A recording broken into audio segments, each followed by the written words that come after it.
Is it still morning? It's still morning. Good morning. Good morning. Guava to everybody. How y'all doing? This is not a video about anything in particular. It's just kind of like something that's been going crossing my mind. The longer I stay on the land, I keep thinking, and we've had this conversation before, but you just don't realize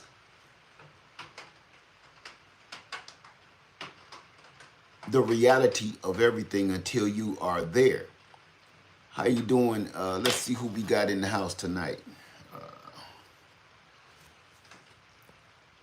Coming in the room first, Love Like the Sun, Sabrina Suburban Garden, Solo Soldier, Adric, Suzette, Tamika Robb, Juanita, Dolores, Happy Mac in the house. Hey, Sister Cynthia Murray, Evie, how you doing? Natalie, Big Bad, how you doing? Aurora, Sam Whittle, how y'all doing today? I've been out here, and right now, I'm out here. What's up, Bino? How you doing? Jenny, Jerry, Even Keel. Okay, Brenda Scott, how y'all doing? Okay, so I've been out here and I keep asking myself, the longer you stay out here, or the longer you're kind of like off grid, it just brings up that question that you will never know until you go and do it. What do we really truly need? We keep thinking we need everything. We think we need all of this stuff that we purchase and we buy and we collect and we build, and we keep thinking we need all of this stuff. And I'm speaking from my opinion right now, okay? I'm not speaking facts. I'm right at this very second, I'm speaking my opinions.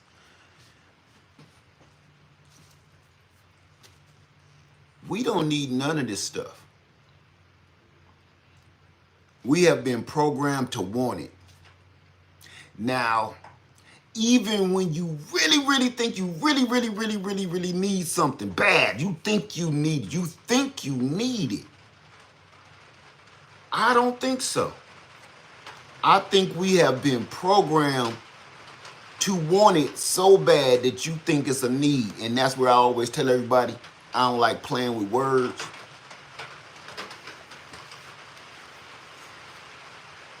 I think we have kind of lost our way with everything. I'm talking about everything. Living, politically, ethically, morally, healthily. Hey, my Renaissance grandma, I was waiting for you. I thought you would be here first, as usual. In every way, form, and fashion, we think we need something when it's only your own selfish wants. Right? It's just the way it is. We've been programmed to want all of this junk. You know, I was sitting and I was thinking, my house is like a 3,000 square foot house, right? 3,000 square feet for just me and my wife. Even when I had my 3 kids in there, 3,000 square feet for 5 people, 5 bedrooms. You think you need that, right? No, man. I was adding this up. If this is a 12 by 32, let's see. This is 360 square feet, roughly, if I'm not mistaken. 360 square feet. My house is a 3,000 square foot house. This is 10%. This is 10% of what my house is back home. Now, all my kids are grown and gone. So it's just me and my wife. 3,000 square feet. We literally have to go finding each other in that house. I can't make this up. The way it's laid out and formatted, you can't hear each other yell or nothing. So we gotta find each other. It's times where I would come home and I see her car, but I'm looking all around for her and I can't find her. And it's same thing, vice versa. We play hide and go seek in our own house. And I was looking at this, just me and her in a living situation. You got your food in your kitchen, you got your pantry and your storage, sleeping and other stuff, and your living area. Everything else should be done out there. Everything else should be done outside of this dwelling. Ain't that something? I was just sitting here thinking how much, again, I'm just gonna touch on politics real quick. Just a tippy tip. Just a tip, okay?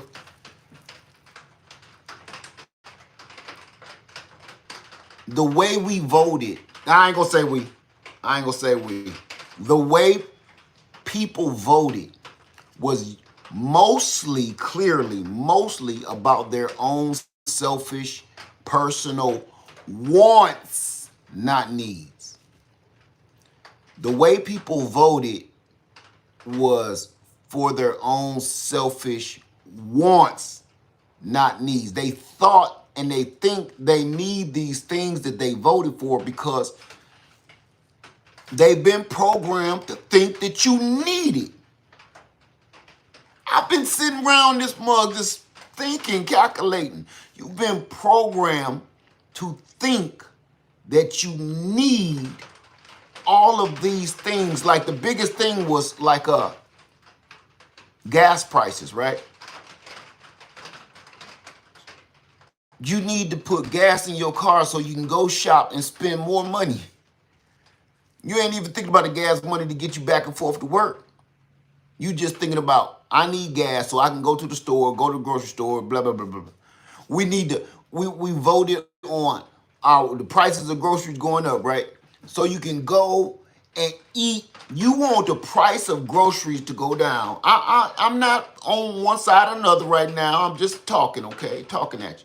We want the price of groceries to go down so you can eat more and become even more obese and become even more unhealthy, and then have to depend on the healthcare system even more so,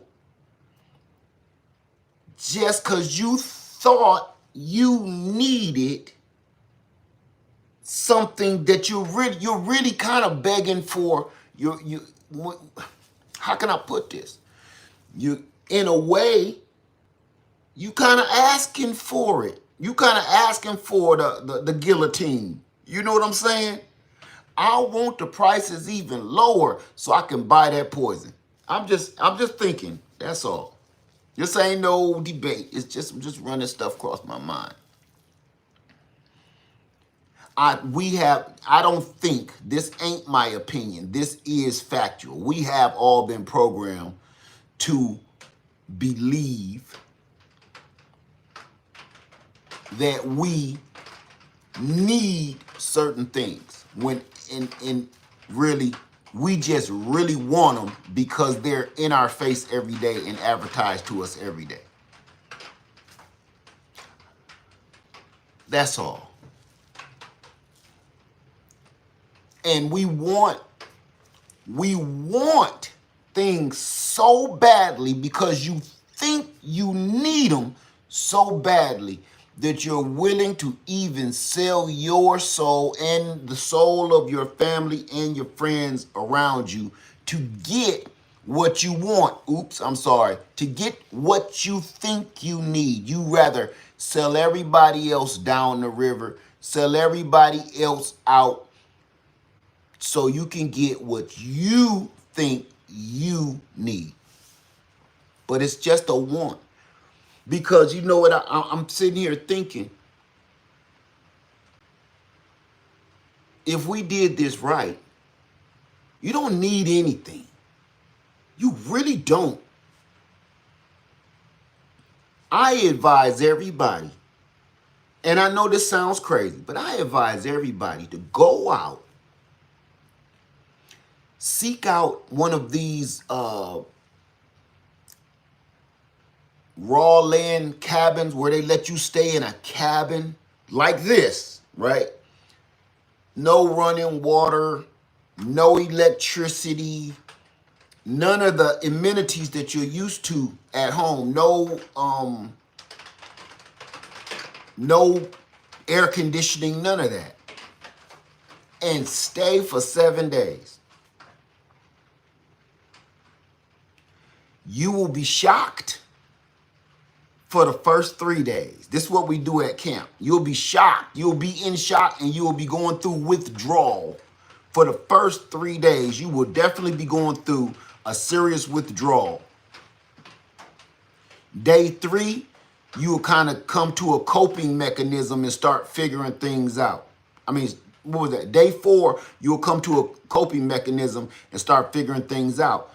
Day 5, you'll start to be a little bit more accurate and agile with what you have to do each and every day to make it through your day. Day 6, you kind of like, I can do this. Day 7, you are not necessarily ready to go home because you want to see how far and how long you could actually pull this off, because you just made it 7 days with no on-grid electricity, no plumbing whatsoever, no running water. If you've done that for 7 days, I guarantee it's going to change your life. And I'm going to tell you this. It don't work for everybody in just 7 days. Because, listen to this, your consumerism is like a drug. What I just told you to do was actually go to a societal rehab, I guess you can say. Rehab yourself and wean yourself off of societal norms. You understand what I'm saying? So that's what I'm telling you, to go out to a cabin, and that's what this account will be like, right? Some people are so addicted to their certain drug of choice that it take them longer. It take them longer to wean off of that certain Achilles heel. You dig what I'm saying? So it may take you 2 weeks. It may take some people 3 weeks or to a month. But everybody, you can't finish the rehab program until you at least go try it. I think not only will, okay, let me back up.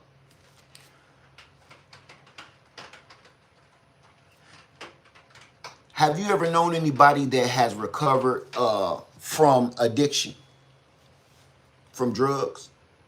Have you ever known them before the addiction, during the addiction, and after? Have you ever known anybody? Most of us got family members or even ourselves that was addicted to something.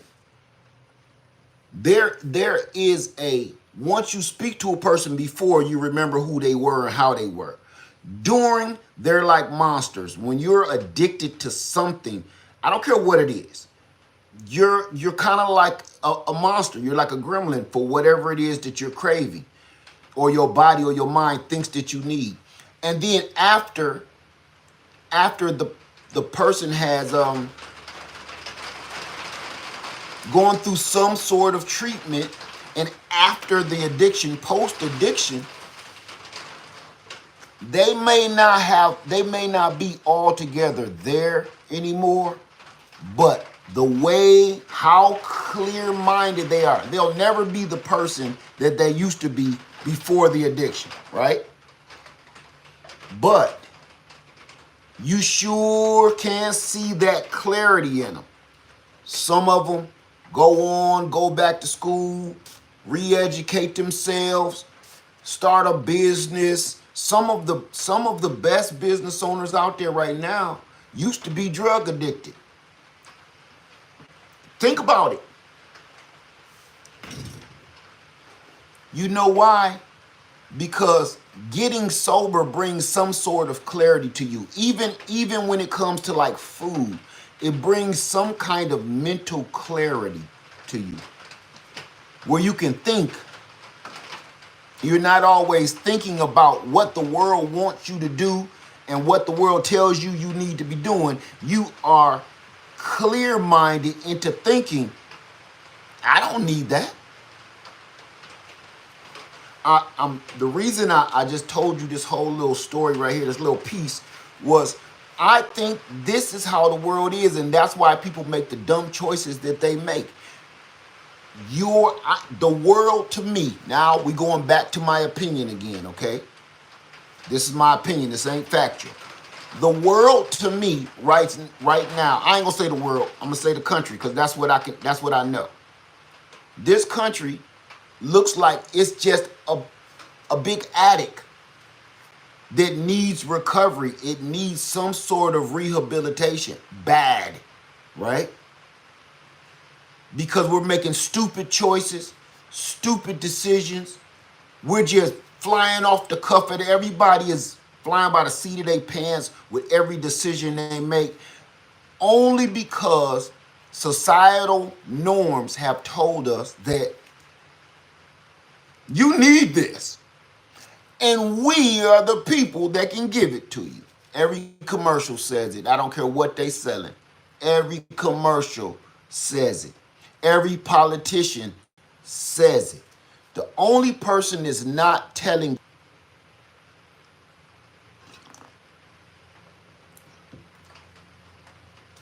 It's not. It's ingrained in us. And I can now, back to facts, I can prove it. You want to know how I can prove it? If you're told something so many times, you'll start to not just believe it, you will become it. This is facts.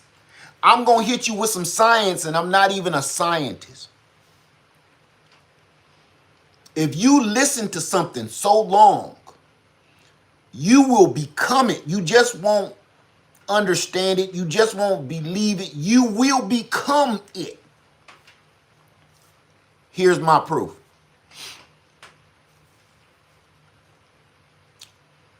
A baby is born in New York City. That baby is being trained to grow up to speak a certain way. Let's say Brooklyn.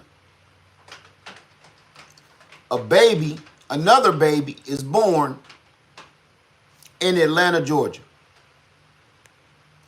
That baby is growing up and being trained to speak a certain way. Another baby is born, I don't know, in Florida. No, in Mexico. That baby is born to speak a certain way. As that baby, all three of those babies grow up in their own environment, listening to how people are talking to them and being told this is what you need to understand. This baby is going to have an accent from Brooklyn, New York. This baby is going to have a verbal accent of Atlanta, Georgia. And this baby is going to speak Spanish. It's not just what they heard and what they listened to or what they believed. They literally became that. As they grow and they get older and mature and go off into society, guess what? If they don't want to let their accent out, they have to try to retrain their brain not to have their accent. Same thing as an actor. Everybody that comes over from the UK and does an American movie, like a Marvel movie, like the little Spider-Man dude. I didn't know he talked like this. I didn't know. But every blue moon, once I seen him get interviewed and knew he had an accent from the UK. Now I watch Spider-Man again, and every blue moon it slips out. And now I can hear it. Because as hard as he trains, as hard as he tries really hard, and as good as an actor as he is, he cannot change who he is. So I think society, once they train us to think that we need all of this crap, it becomes who you are. It's a part of you. So nobody can tell you different. Nobody can make you believe anything else. And I think it's no different than addiction. Once your brain is trained on something, you always think you need it. You think you need it. Look, coffee. I do not need coffee. I drink coffee every single morning. I am a morning person. I don't need to be woke up with no coffee. Ask my wife. I wake up with jetpacks on my back. I don't need coffee. I like coffee. But when I don't have coffee, I feel like I'm missing something. It's an addiction. You like whole cakes with the cream in the middle? You think you need some whole cake sandwiches, but you don't. You've been trained to crave whole cake so bad that you think you need them. So every time you go shopping, you will put some of the meat down just to go grab. Oh, I can't buy that. That's gonna cut into my whole cake budget. I think that's what's wrong with America right now. We are all addicts and we don't even know it. Every politician out there they're just like commercial ads, man. You know, the big cheeseburger look like this with the big old fat pieces of meat in it, the cheese dripping, it's wrapped so beautiful, right? It's an advertisement. You think you need it so bad because you keep seeing this commercial over and over and over again until you go to the place and get what you think you thought you wanted, and it's just a big old pile of slop, ketchup, mustard. You can't even find the meat in it. That's politicians. Once you actually give them what they want and show you, here's your product. This ain't what was on the commercial. Oh yeah, we know. You gonna eat that though, and you gonna pay $10 for it. Too late now. You don't. No refunds. I'm just talking at y'all. I think that's where we are today. It's kind of raining here today. So I said I was going to go live and talk to y'all about a little bit what's on my mind. It's nothing specific. But one of my biggest thoughts since I've been in this house is we think we need all this crap and we don't. I think an average family of 4, a husband, a wife, 2 kids, I think a family of 4 could live fine in about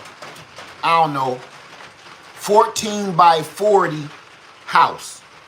I think a family of 4 could live perfectly in a 14 by 40 house. That means there's 10 more feet back this way and 2 more feet this way. I think a family of 4, all the way until those kids graduate and go off to college, I think they'll be fine. As a matter of fact, you want to know something? I actually think that we'll do a lot better. Metal roof. I think we would do a lot better because it's coming down. think we'll do a lot better because look, I don't gotta go looking for Bobby. I don't gotta go looking for Keisha. They right here. I don't gotta ask them what are you looking at on the computer. I don't gotta ask who you talking to on the phone. They right here. And that's how everybody was raised when I was younger.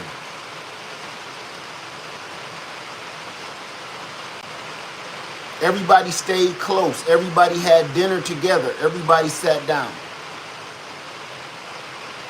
We didn't have all this fancy stuff that we got today. We didn't have any of it. None of us did. How is it that we didn't have any of these technological advances? We had 3 damn channels on the television set. 3 channels. That didn't stay on all day. That went off at about 12 o'clock, midnight, 11 o'clock, whatever it was. That was it. How is it then only one person in the household had to work, raising 4 children and taking care of a wife? One man had to work in that household and did fine. Without all of this stuff in this world that said they're going to make it all easier for us, right? They said all this is going to make the world easier for us, going to make it simpler for us so we can spend more time together. Again, that was my whole thing right there. We literally have been trained to think you need all this stuff to make your life easier. So you can spend, the biggest kicker was, so you can spend more time with your loved ones. Was back in the 70s was the biggest kick. The 50s, 60s, and 70s was so you can spend more time at home instead of spending more time at the office. Remember that? That's what it was all about. And here we are now. We have way more technological advances. But everybody in that household, even little Timmy, better be at work. You ain't got no time to be learning how to ride no bike without the training wheels. You got to go flip some burgers. Cindy, you better go throw them newspapers. You ain't got no time to braid no Barbie doll hair. Why you think toys just don't hit like they used to? And it ain't just because everything is video games. Don't nobody have time to sit down. A little girl ain't got no time to sit down and put makeup on her Barbie and braid the Barbie hair and put her in the little car and put her in the townhouse. Little Bobby ain't got time to play G.I. Joes and build a fort and pretend that's his car and he's in it. Got no time for that no more. Here we are. But they made us believe they were giving us all of this stuff to make life and the world easier for us. And it was actually the opposite. They told us they were doing this to make everything easier for us. And what did they do? They did it to make sure it was easier for them. Here we are working our knuckles off. And there's a lot of people up there just rubbing their bellies, wiping their mouth from their nice juicy steak. The way people voted during this election was for all the things that they thought they needed.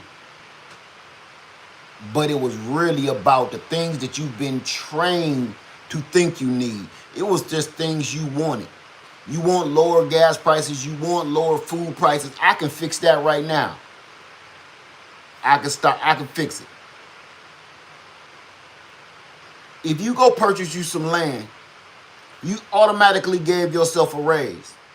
If you stop buying so much bullshit, you don't got to keep running to the store every 5 seconds, so you don't got to care how much gas is, not necessarily. If you stop going to the store and eating all that bullshit, you don't even got to care about how much groceries are already. If you're raising your own chickens, raising your own garden. You don't got to care about the healthcare system because you eating stuff out of your own garden that's naturally from the earth with no herbicides, pesticides in it, and you're getting leaner, you're getting healthier, and you're living longer because there's no toxins in your food. So you just change your own personal economy. Nope.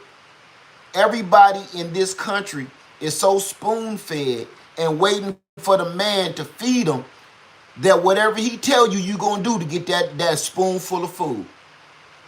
Nobody has thought about why everybody was voting. Not too many people thought about, I can change this by my damn self. I don't need them. I don't need either one of them, not necessarily. See, I'm living proof. I'm living proof that what I speak right now is pure 100% true. I changed my lifestyle. I stopped buying so much unnecessary stuff. I started focusing on things that's built for longevity. I started focusing on things that I want versus things that I need. Doing that and investing that way made it so I could quit my job. I don't got money to go out blowing on all kind of fancy cars and clothes and stuff no more. No, I do not. But what I do have is a peace of mind that whatever they do up in that little white building, I don't care. Because I've set up a situation for myself and my family where if the whole roof blow off of that sucker, I'm over here, man. I don't care. People fighting in the streets about that. Man, stay over there. What I'm telling you is you won't have to care about them dangling the doggone meat over your head, the carrot rather, over your head, if you growing carrots out in your garden yourself. You dig what I'm saying? We're like donkeys. You don't gotta care about the farmer dangling the carrot. Oh, my glove is orange too. You don't gotta worry about the farmer dangling the carrot in front of your head if you grow in your own garden, literally and literally. And that was never an option for anybody that voted. Nobody thought about, I can change that climate myself. I can change that environment myself. You voted for somebody that told you they're gonna do it for you. And they ain't. Because nothing has changed in the last 100 years. They keep telling you what they're gonna do for us, and here we are bent over with a thing of Vaseline in our hand. Hand it back. Hand back that Vaseline. Please use that.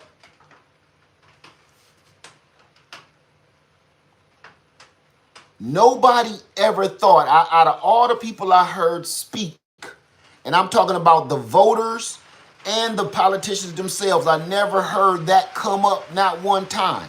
I can change that.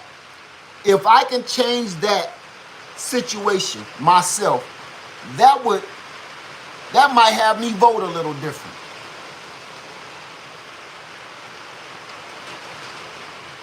Because I can't, y'all can just, y'all can do what y'all do. But we're not doing our own part as civilians, as citizens. We're not doing our own part. We want somebody else to do it for us. We want somebody else to hand us some food, somebody else to hand us some water, somebody else to hand us some regulation. We don't want to do nothing ourselves. Nobody ever thought about that. Ever. And here we are. So my point of this whole video was, you think you need everything in the world. You don't. You just brainwashed. We could all actually live in here. Live in a place just like this and get along just fine. We've been told The American dream is a big brick, a big fancy house on a hill with the white picket fence, a wife, 2 kids, and a dog, and a cat. That's what we've been told and brainwashed into forever. Here's the funny part about that. We've been brainwashed into thinking we all need the big house on the hill with the picket fence, a wife, 2 kids, and a dog and a cat. We've been brainwashed into that. But here's the funny part. There was a society here way before anybody came over on no boats that was getting along just fine, living in little tents. They was getting along for thousands of years on this land, in the United States of America. I'm not going to call it the United States. The United Tribes of the Americas. That's what I'm going to call it. The United Tribes of the Americas. All of those tribes got along just fine. They had their own personal wars and issues, but they got along just fine. Living in freaking tents for thousands of years. And then people came over and told us that we need a big house on a hill made out of sticks with sticks around it to protect it, a wife, 2 kids, a dog, and a cat. And we've been living and trying to strive for that so-called American dream since that time. And here we are. Everybody's still trying to strive for that. And you wondering why you're not winning. Because everybody is dreaming of the house on the hill with the picket fence and the wife and the dog and the cat. You don't need all that bullshit. We don't. We don't. You think you do because they done brainwashed you for hundreds of years into thinking that you do. I need to tell you factually, historical factually. People was getting along just fine for thousands of years, living in tents.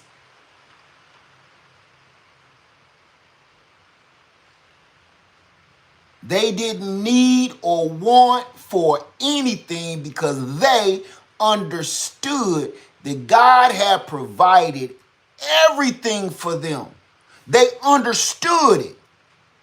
They didn't just say it, they understood it, they lived it.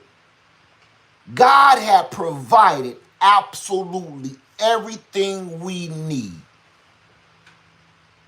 It's right here on Mother Earth. That's why everything that they took off of this earth, they prayed about it. Everything that they removed from this earth, they replenished it. Everything that they changed from this earth, they put it back. They didn't do nothing permanent. And here's the thing, why they thought they were savages, they were called savages, and I'm going to tell you why. They were called savages because they didn't just sit in one spot all the time and just say, we just right here. Because they moved around. And you know what? Let's keep it 100. Today, preppers would be called savages. You know why? Because skillful preppers. Because just like the indigenous people, they were called savages because they were, here's a word, let's change that word to minimalist. They were called uncivilized because they didn't need to be dressed from head to freaking toe all day. They were called uncivilized because of the way they harvested their crops and the way that they hunted for their food and the way they did not just pillage and destroy the land. They were called uncivilized, and they need to, you understand? They was called savages. Now, mind you, these same so-called uncivilized peoples of the United Tribes of America was getting along for thousands of years here. being so-called uncivilized. They, the natives, the indigenous, they didn't go out looking for somewhere else to live because they had doo-doo on their old place where they lived. Come on now. Come on now. I'm speaking factual. I'm not speaking out the side of my neck. They didn't travel off and go try to find somewhere else because they had polluted and ruined they own old stuff. Only they didn't go off and searching and go on journeys trying to spread out. What are we doing right now to this very day? We're trying to go out into space and see if we can go colonize another freaking planet. We can't get this one right. Why you want to go messing with Martians? Leave them alone. Leave them alone. We're literally to this very day in this new America doing exactly what we did back. Now, I ain't gonna keep on saying we. What they did back then, why they was looking for new lands to conquer, because you was ruining the one you was already on. Come on now. I'm only speaking truth. If you don't believe me, go read it. Go read it. We are literally recreating history, literally, almost word for word, line for line. I can't make this up.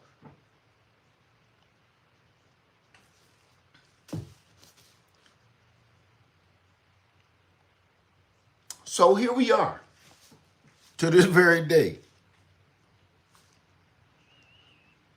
being told again that we're all uncivilized and we're all savages because we all don't fit a societal norm right now. I think, personally, my opinion now, I'm back on my opinion here, I think we could all get along fine with just something like this. A little piece of land, a small dwelling, a nice sized garden, some chickens, some livestock, a well for water, a little bit of solar here and there. I think we'll be fine. And I got proof. You know why I know we'll be fine? Because they did it for thousands of years. Thousands. Thousands. And we're fine.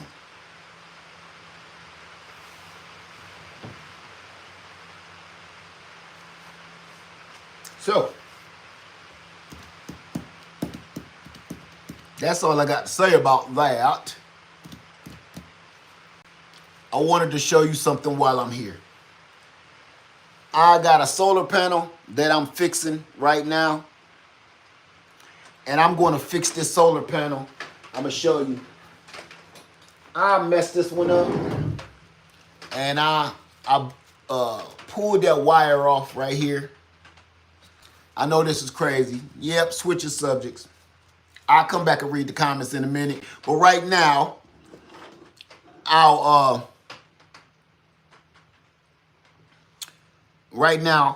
going to do this.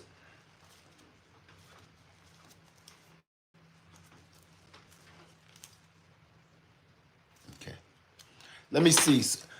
I thought I heard somebody saying something. I guess I could take some questions now while I'm doing this, because I'm not going to really show you. Somebody said,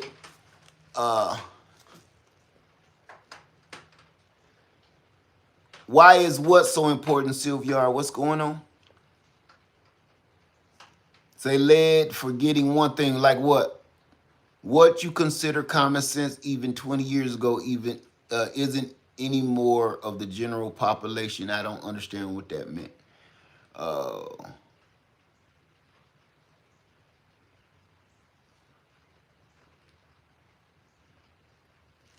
right, I'm taking the questions now.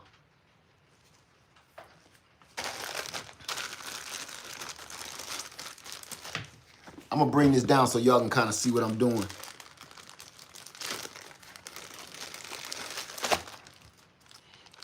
What was the question? Sylvia, what's going on over there?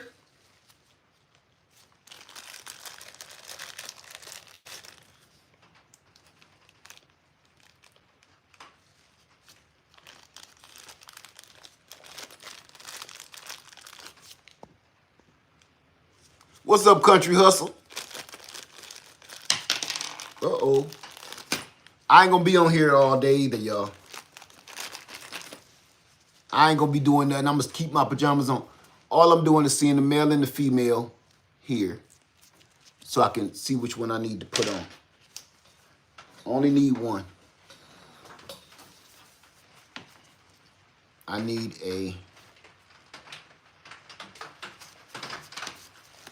male. Okay. Sylvia said, I was asking why is being comfortable and looking good so important? Because we've been trained to think that's what it's supposed to be. Are you collecting rainwater around the shed? No, that's illegal. I would never do anything like that. Let me see. Yeah, we've been, oh, that's the other thing, y'all. That's the other thing, too. I've been being asked questions almost kind of like trying to, they're real low-key. They ain't just curious. They're low-key rats out there that trying to make me slip up and say something that would make me sound like I'm doing something illegal. Those questions will be ignored. Yeah, that's ridiculous.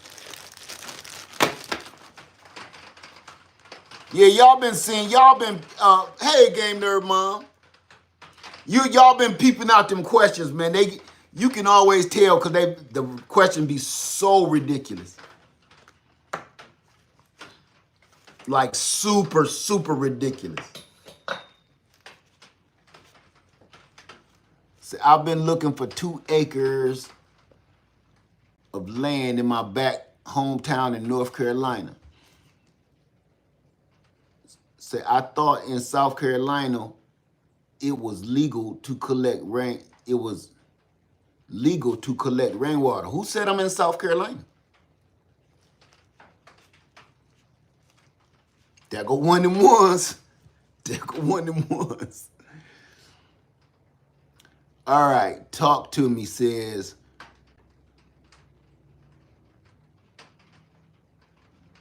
what do you think about EcoFlow River 2 or 3? Thinking about getting a power station on the Black Friday. What do you think about it?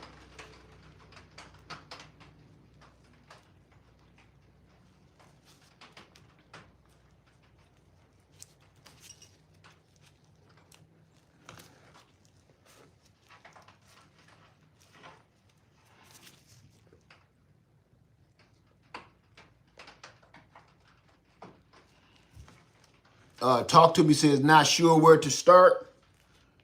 First thing you need to do is start reading if you don't know where to start. You need to go. I'm not going to tell you how to compare stuff, but you need to go start reading. You need to start paying attention and reading and doing your research. What I got to tell you is not going to help you.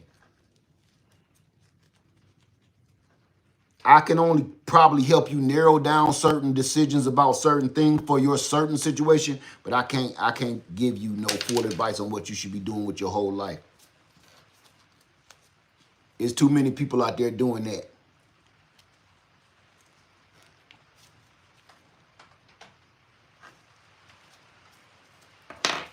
Let's see. I know. I've been peeping them out like crazy lately. It's ridiculous. It's actually just sad, is what it is. And this is why people is getting off of social media.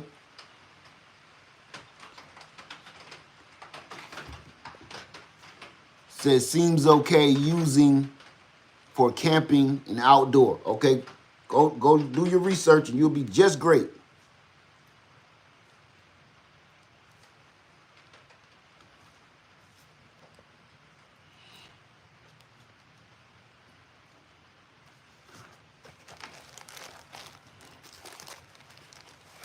No problem. I'm not trying to do nothing to dish you. I'm just telling you it's been some weird. I ain't saying you. It's a lot of weird stuff going on lately that I don't want to have nothing to do with. A lot of tearing down of good people. I've watched it here on the internet a lot.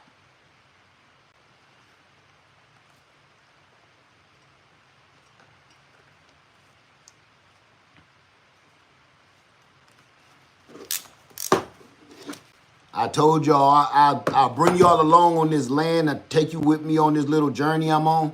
But I'm not gonna be talking about absolutely everything anymore. Those days are numbered.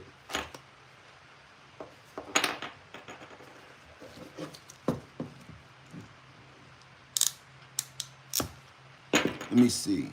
What's up, Resilient Dad? How you doing, man?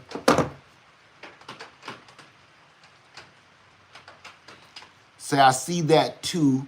I'm gonna tell you now. Okay, I'm gonna hit you with a little conspiracy real quick. I know I shouldn't, but I am any old way. I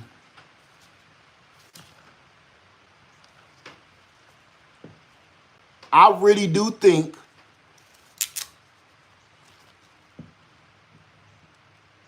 we're being asked a lot of questions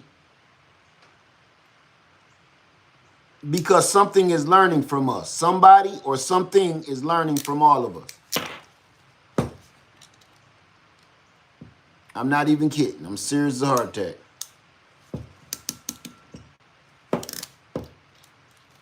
Something or somebody is learning from us.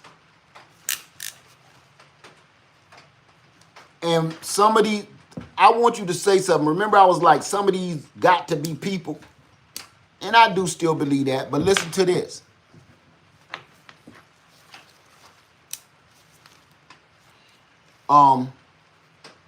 Some of the questions are so childish and prying. Even a person that don't like me and just trying to hold me up ain't gonna do all of this. It's something learning from you. And I've seen it from,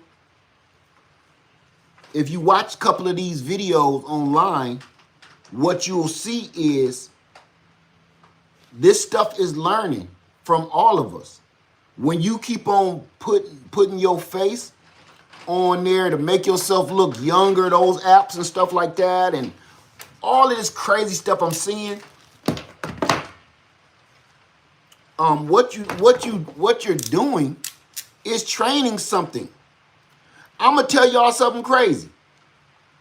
And this gonna sound a little off, especially for me.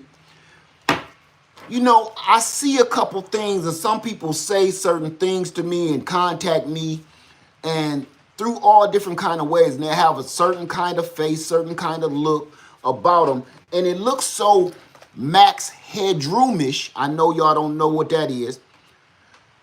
Fake. Like this person, something ain't right about their face. It's something that's not fully human about their face.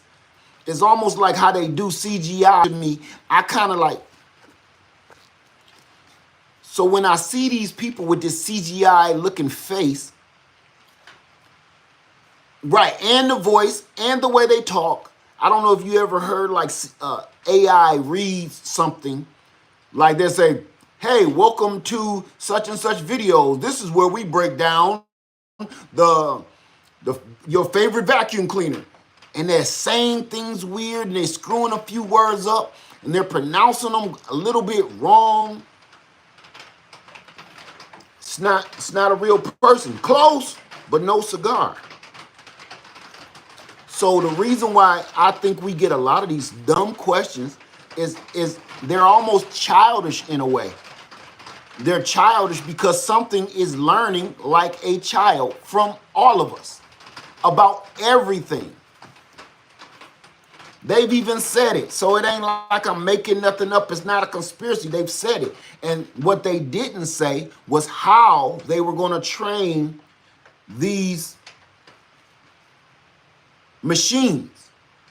There's only so much that a scientist can train a machine, right? It's only so much he can program from his own mind and his own knowledge into this machine. It's only so much he can make it think about, or so much processing he can make it do. So how do you make this machine try to be as smart as a human being? How to make it think and react and move like a human being? It has to be trained by not one human being, but it has to be trained by society. The dumb people, it need to be trained by the smart people. It need to be trained by the skillful people. It need to be trained by the idiots, the thieves, the criminals. The machine has to learn human behavior from all of humanity, and that's what's happening right now. Something out there that they done turned loose on us is learning from us. So sometimes I see a question and I will ignore it all freaking video. Because either that person is that big of a moron, or I'm training a machine. Or even better yet, I may be even talking to a child that don't belong in this chat room. Boom. Brand new.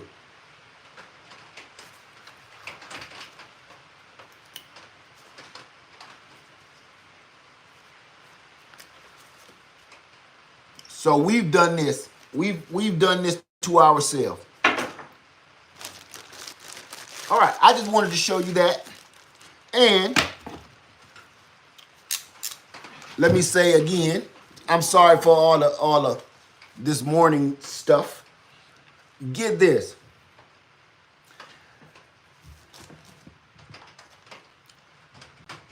Country hustle, solar repair. I needed to fix this solar panel so I can have 5 of these Harbor Freight panels, and I'm gonna go get one more so I can have 6 stand-up Harbor Freight panels, because the rest of my hard panels is gonna go up on the roof that I built.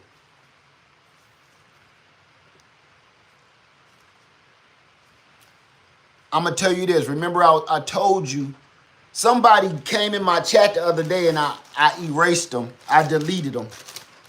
I sent them off to the cornfield. And I'll repeat what they said.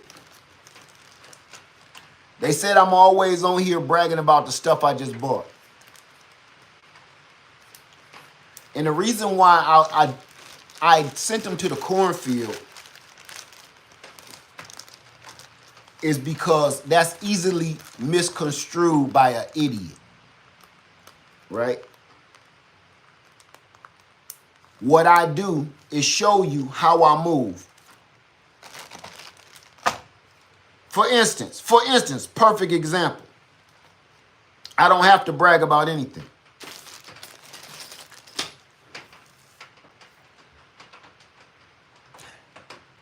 If I buy a wood stove, if I buy a solar power generator, that's bragging. And it's frowned upon, right? That's frowned upon. I'll buy some land. I'll buy an RV and set it on the land. That's frowned upon. That's bragging. That's boasting. That's what they're saying. In my eye, I'm showing you that this can be done by a normal human being. I am not rich by any means. I'm focused. Now, on that same note, today proved my point.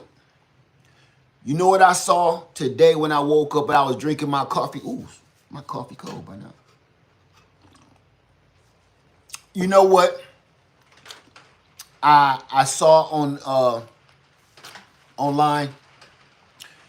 All of these people standing in line, I guess during the Black Friday sale, whatever,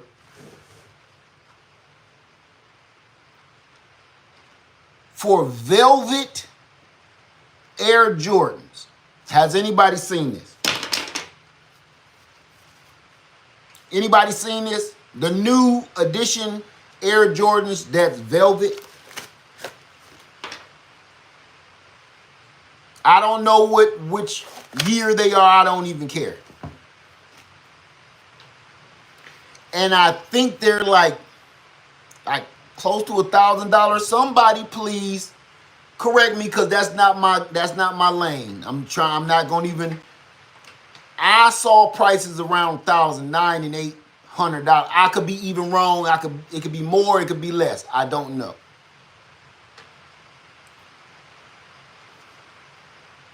Never hear. I woke up, I never heard of them either. You know the patent leather ones, the shiny toe Jordans, those were one of the biggest ones at the time. Like throughout the whole era of Jordans, that was one of the most popular of all of them, the patent leather ones. Well, they took the patent leather off and made them velour, velvet, black velvet. All the black, red, and white on the shoe is velvet. And people standing, go Google it, you will see. And I thought to myself, here I see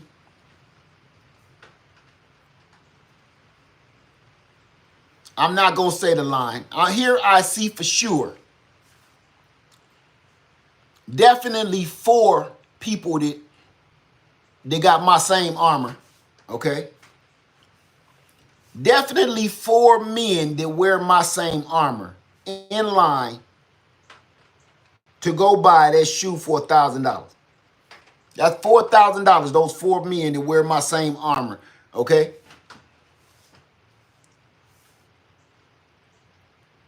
That's $4,000. And ain't none of them got a pot to piss in, a window to throw it out of. They either live with their baby mama or they live with their mama. So that's how it's easy for you to make this purchase, because you don't have any responsibilities that will make you be like, I wish I had the money for them right now, but I can't do it. But then they'll turn around and vote for a lunatic because they think that's what's going to make their life better.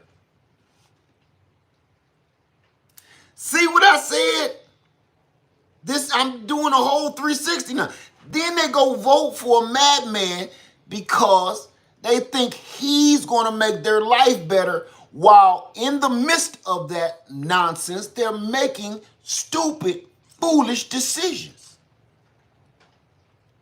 where you could have changed the outcome of your own life on your own by just taking some of that money and going to talk to a real estate agent. Because I know if you just purchase these velvet Jordans, this ain't your only pair. What they always say on First 48, this wasn't his first time. This wasn't his first victim. Right? This was not his first victim. He stood in line like he's done this before. All the evidence is coming back, and it's looking like this guy is a real sicko. He's real sick. Stand outside of any store for hours on end, just waiting to pounce on first velvet pair of Nike Jordans that he could find. We got a lot of work to do on our hands, you guys. Okay? Let's get this solved. That's the kind of crazy. See? You could have solved this by yourself. You could have solved your own problem. Why can't you eat nothing? Because your ass ain't got no garden. You got $1,000 pair of shoes. Why you need the prices at the grocery store going up? Why should you even care? Right? Why should you even care? Because the groceries at the store is taking us out. The things that we're purchasing to putting inside our body is taking us out.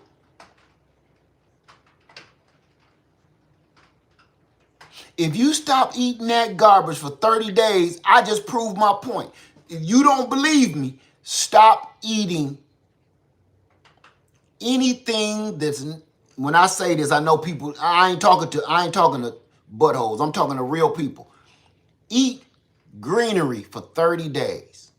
Don't eat any sugar and don't eat anything that can turn into sugar. And watch what your body does. Your body is literally starts healing. Your mind ain't, because you're going through withdrawal, but your body starts healing. And the proof that you're going to get is you're going to lose weight. You're going to feel bodily better. You're going to feel sick because you're still going through withdrawal. But that's my proof. My proof that you go to the store and eat things that's going to take you out. If you don't believe me, try it. I don't do challenges. I don't do all of that. But I'm telling you right now, proof. I got proof. Stop eating bullshit for 30 days. In 30 days, you will become a whole nother person. You will think more clear. You will be more focused. Telling you. That's the proof that everything in those stores ain't right. Telling you. So you could have stopped buying stuff at the store. That's saving you money. You asking your boss for a raise? What you asking your boss for a raise for? You know why you go to the job and ask your boss for a raise? Because you want to buy more of that garbage inside the store. You want to go buy more gasoline to go waste more money shopping on stuff that's going to take you off this planet. It's all a big joke and nobody get the punchline. Here's the punchline. Your funeral. That is the end game. Everybody is struggling and trying to, this race to get to the big house on the hill with the picket fence, the wife and the dog and the 2 kids and the cat. And that's a pipe dream. That's a carrot dangle and you ain't gonna never make it there. I got it. Listen. And look here. Look, listen to me. I got a shortcut. Don't tell nobody I told you. I know how you can get that house on the hill with the picket fence, the wife, and 2 kids, and the dog and the cat.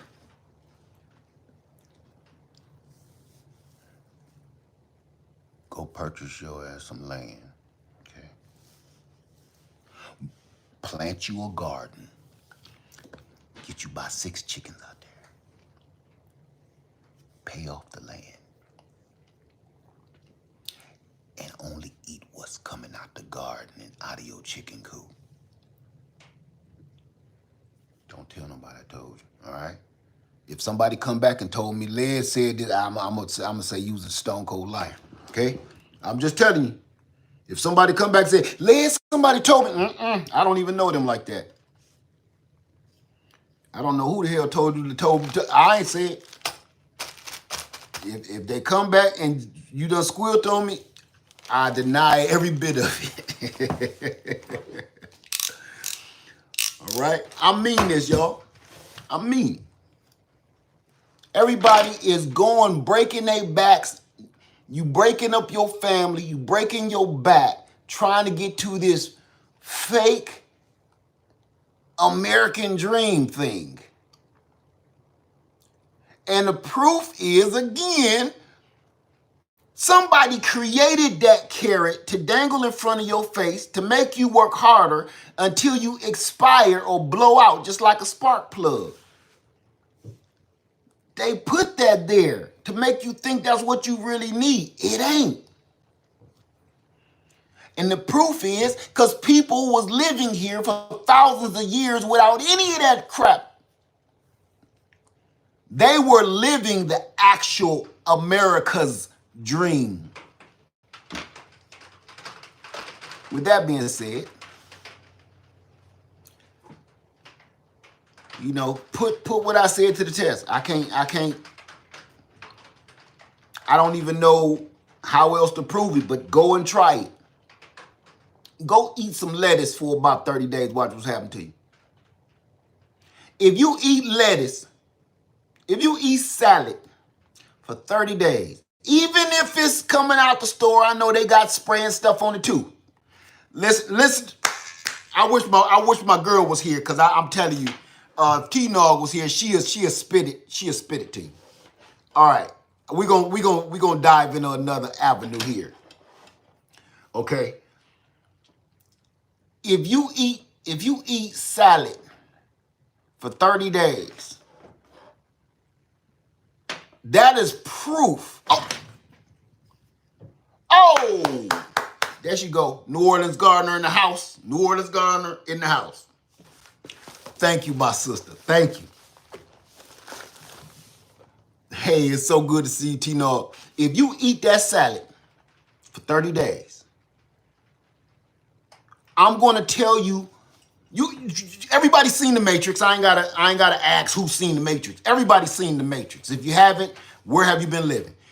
Remember when Neo, they got him out of the little pod when they first got him, and he was in that little jelly ball, and then they removed that thing off his neck so he could stop being programmed. Remember that? He was feeling lethargic. He slept for days on end. Before he even was able to talk to Morpheus, he was in there asleep. They was like, how's he doing? Yeah, he doing okay. Still sleeping it off. And they say when you come out of the pod from the Matrix, you know, you got to relearn everything like a baby. Come on now, listen. If you eat salad for 30 days, that's what you're going to feel like. Now, I'm going to get on that in a minute. You're going to feel like that. Even if the salads, stick with me. I know I'm all over the place because I'm excited. This tells you how bad the horrible stuff inside of the rest of the story is. Now, stick with me. Produce is a team. Produce is a sports team versus the rest of the store. Okay, stick with me. I know this is crazy. Just stick with me.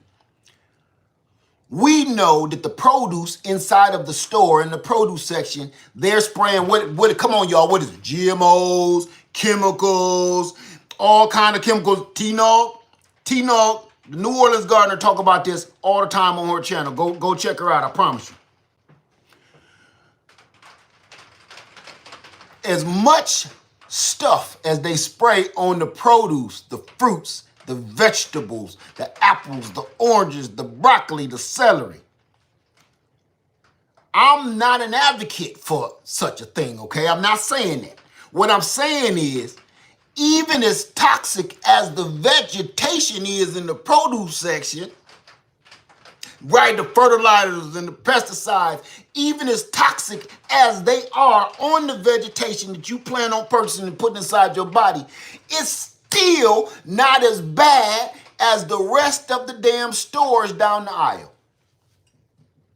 Now, I'm not advocating for it's okay to be eating that trash, because it's not. But what I'm saying is, if your produce section is full of GMOs and chemicals and fertilizers and pesticides and stuff, and you eat it and you still feel better, you still lose weight, you still get energy back, you start to turn into another person. If what you're eating is already poison, what do you think is in the rest of the store? Now, that produce actually made you feel better. Even with all that mess in it, made you feel better, made you look better. Can you imagine what's inside of the rest of the store? At least they sprayed this stuff on leaf and green vegetation, so you got a little nutrients out of this poisonous lettuce. But that whole cake, that there, what in the scripture say, there is no good in you. It's the devil, Bobby Boucher. What did the scripture say about Satan? There is no good in him, right? He is the father of evil. When you are eating a whole cake, it's almost like you're consuming evil, because there is nothing inside of that whole cake but artificial chemicals that they made, now come on with me, that they made taste like food. If your kid don't want to take the doggone medication that they're prescribed, what do? Spoonful of sugar. If that baby don't want to eat the castor oil, spoonful of sugar. See, they learned this a long time ago, before the Industrial Revolution. They figured it out, man. Kid, go back and do your history. Do your history. Go back and look at the invention of cornflakes. Go back and do your history on Coca-Cola. And I just learned one the other day, what was that? Go back and do your history on, I can't remember what it was. Go back and do your history. You know what? They couldn't sell that food to a dog. And then they said, you know something? I think I know what to do it. When I sprinkle a little bit of sugar on it, I sprinkle some sugar on these cornflakes by accident, damn, they good. What? Next thing you know, they sprinkling sugar on all the cornflakes. I'm talking about the inventors. And then they started trying to sell them to the public. The public was so addicted to the sweet taste and the crunch of the cornflake. Here we are today. Sugar Frosted Flakes. Here we are with, what is it? Post cereal. Is it Post or Kellogg's? Kellogg's. Here we are. One of the biggest companies, richest, most powerful companies in the world. How did he do that? How did he become the most powerful company in the world? Sugar. Without sugar, there would have been no Kellogg's. We wouldn't even know his name. His name was Kellogg's. We wouldn't know what a Kellogg's is. You know why? Because he literally sprinkled sugar. And the sugar, we all got addicted to the sugar. The people got addicted to the sugar. They could give a damn about his flakes. Okay. Back in the Industrial Revolution, once they start figuring out, man, people really get addicted to Coca-Cola. People really get addicted to sugar Frosted Flakes. They said, well, the same ingredient, no, not Coca-Cola. Same ingredient ain't that. It looks similar, but not the same. That sugar is making people go nuts over anything we invent. I actually sold a dog turd today. The person was like, oh, that smells funny. I turned my back, sprinkled some sugar on it, and the person, oh, what are these, brownies? I said, yes. Would you like a taste? Sure.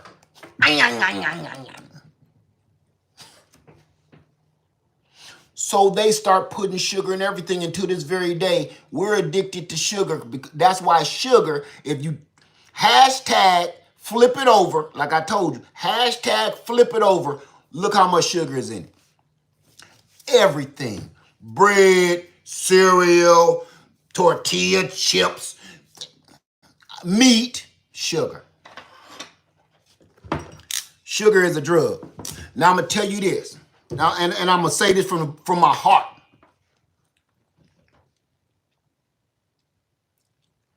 And this is what I wanted to talk to you about, Tino, but we're going to talk about it. Matter of fact, I want to have a discussion with you soon.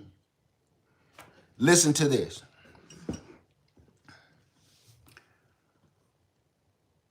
I stopped eating sugar about 90 days ago.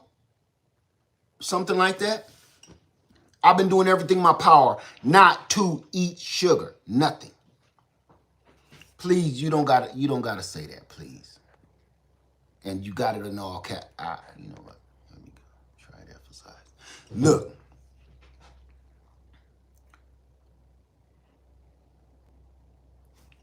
It's something else in this sugar. See, back then we knew how powerful the addiction of sugar was, even since the beginning of the Industrial Revolution. We knew how powerful the addiction to sugar was, right? It's even more so now, and I'm going to tell you why. I've been on a lot of different diets throughout my life, and I've been up, I've been down. I've lost weight, I gained it, yada, yada, yada, just like everybody else in America. Get this, though. When I quit sugar, eating sugar this last time, I went through something. I went through something where I couldn't talk to anybody. I don't want to contact anybody. I don't want to share this with anybody. Until I figure it out myself. And I know that's been weird, and a lot of people been thinking I'm weirding out, but it ain't that. I've been going through my own struggles, my own battles. This ain't sugar. Listen close. This is not just sugar anymore. If you try to wean yourself off of sugar today, you will have migraines. I have never had a migraine a day in my damn life. I didn't know what it was. I had to go to the doctor, and they said, you just having migraines. From what? Are you stressed out? No, I'm actually very happy. What's going on? Is you working too hard? I'm retired. Everything in my life was fine. Have you changed anything in your diet? Yeah, I stopped eating sugar. He was like, bingo. Bingo. When I stopped eating sugar, I went through literal withdrawal. Only way I could describe it is how drug addiction withdrawal feels like. I've heard from several people I know close and personal what drug rehabilitation feels like. The withdrawal, the night sweats, you can't sleep, the diarrhea, the vomiting, all of that. Listen close. I'm telling you, I'm testifying right now. I went through no sleep. Look at some of them videos in about 90 days ago where I'm up doing a doggone live stream at about 2 or 3 in the morning. That ain't me. I couldn't sleep. How many videos I done did in the last 90 days where I'm like, hey, yo, I'm up, I can't sleep. Think about that. Couldn't sleep, couldn't rest, couldn't keep still, puking, pooping, night sweats. Listen, angry, not focused, not clear. I literally could not remember my left hand to my right hand. I would walk 2 feet and be like, why did I even get up walking? Your mind is a jumble. It's like a bag of rubber bands. It's all over the place. I couldn't get anything done. Nothing. Because I will say, I'm going to do this today. Next thing I know, I will get to that point and look around and be like, I can't do any of this, and I won't do anything. I will waste a whole day trying to figure out the best way to get this situation done efficiently. But you wasted a whole day. Even if you would have just removed this log and put it where it's supposed to be, you accomplished something. Instead of wasting a day trying to think of the most efficient way to do it. See, some of y'all would say that's OCD. That's not OCD. That's your brain not functioning properly. What I've been through in the last 90 days is like no other food or sugar withdrawal that I've ever been in my entire life. That's not sugar, y'all. Now I'm speaking I'm speaking my opinion. This is not facts because I have zero facts on it. I'm not a scientist. I'm speaking my opinion right now. Switch back to opinion. That is not sugar. Let me back it up. It's something in the sugar. It's not just sugar anymore. That big old 10, 20 pound bag, that's not just sugar anymore. It's not. It's something else in there. Once you come out of this spiral of this withdrawal, you still feel a little foggy. It ain't just high fructose corn syrup, y'all. I'm telling you, it's something else in it. See, that's what we're used to. We're used to high fructose corn syrup. We're used to the cane sugar. We're used to that, and we know that was all bad for us. We know that. What I'm trying to say, in my own opinion, mind you, it's more than that now. See, I've gotten off of, and people that have been rocking with me for years know I lost almost 100 pounds years ago. Listen, I know what it feels like to get rid of high fructose corn syrup. I know what it feels like to get rid of table sugar. I know what it feels like to get that little withdrawal. Yeah, you be a little uneasy and you be a little off-nerved, but man, to be rolling around in the bed like you need a fix. Family. It's something else. You know that old horror movie, I think it was like Jaws. There's something in the water. There is something else in this sugar. Because cutting it cold turkey now, okay, here's when I left off. Heart palpitations, dehydration. You think you're having a freaking heart attack. Everything that I'm telling you right now is because I stopped eating sugar in the last 90 days. That's it. I ain't doing nothing crazy. I ain't Richard Simmons or nothing. I just stopped the sugar. And I had to go get an EKG because I know I'm at an age and I'm at a weight where I'm at risk for all kind of crazy stuff, right? So I want to stay on top of that. And I'm trying to lose the weight. But at the same time,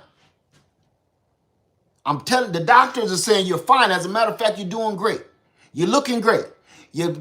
Everything looks great. Just keep doing what you're doing, the doctors say. Okay. But I feel like a turd that won't float. You understand? Or won't flush.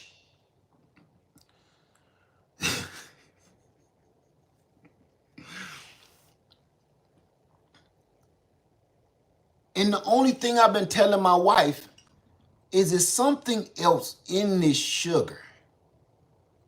This ain't just sugar anymore. This is something new. This is something that's more harmful. It's not just the high, and you mark my word. You mark my word. You give it another 5, especially now. Oh my God, especially now. I was gonna say, give it another 5 to 10 years. The way this doggone new politics stuff is working out, you're gonna know it in a minute. How much, what you're actually eating. You're about to find out. Because these folks can't keep their mouth shut. You about to find out. I wouldn't even be, I ain't gonna say it. I'm not even gonna put it past Soylent Green. We about to find out all kind of stupid stuff, man. We are about to find out a bunch of stupid stuff. Because these folks don't know how to keep their mouth shut.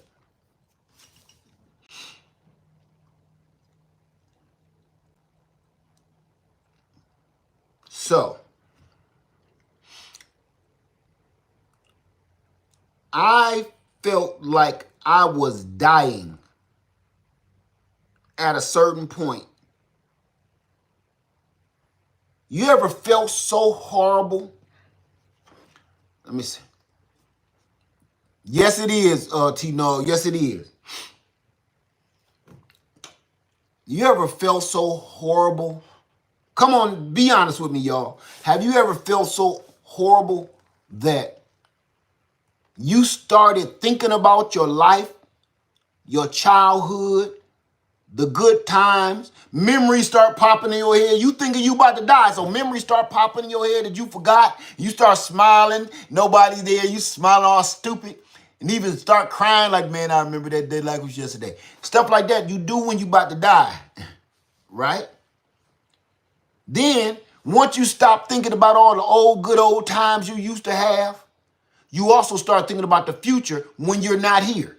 You start doing stuff like writing out a will when you're here by yourself. You start writing letters to people and telling them how much you love them and shit, right?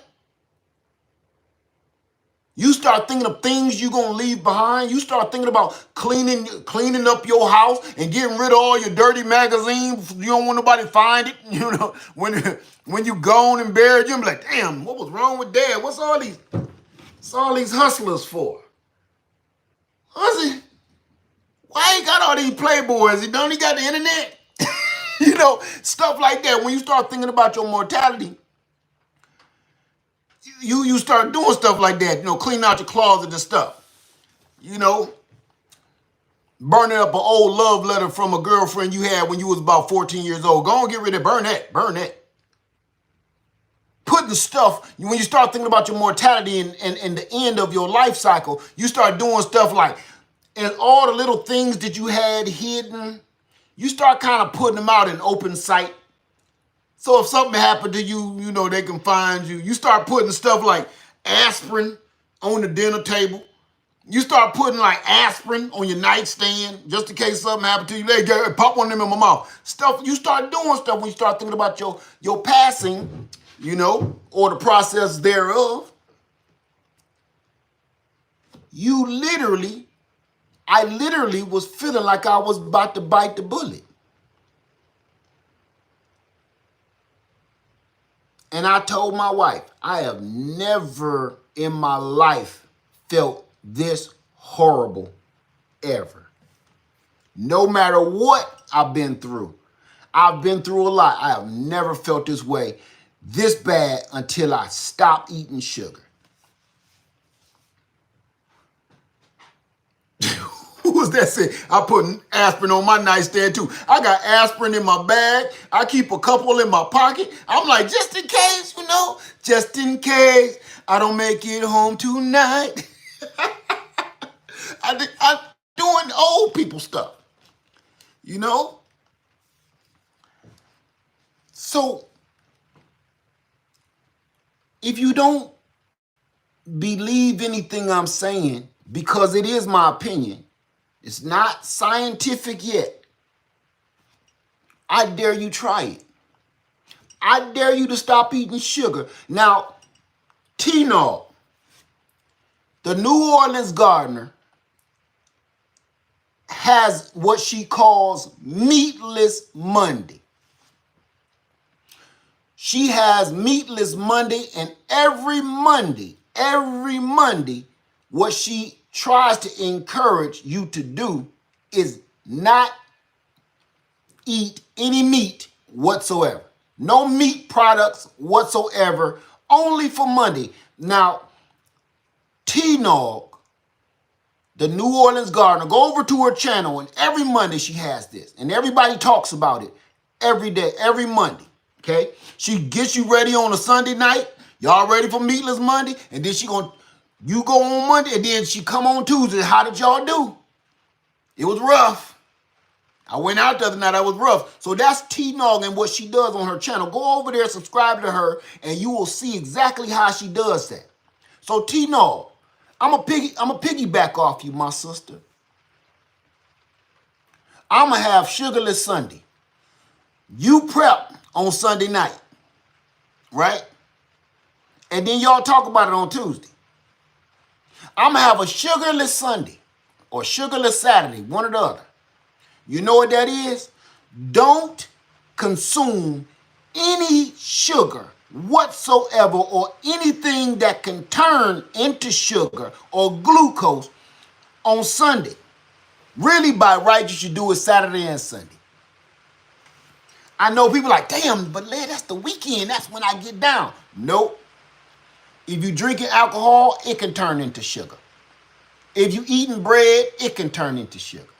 If you're eating sugar, it'll turn into sugar. I mean, instead of soda pop, you down, New Orleans Gardener? That's my thing now. Sugarless Sunday. No, and wait a minute. Let me clarify that. Let me clarify this. Now I'm talking about consuming sugar. I ain't talking about your husband or your wife say, "Hey, baby, give me some sugar." You be like, "No, I can't.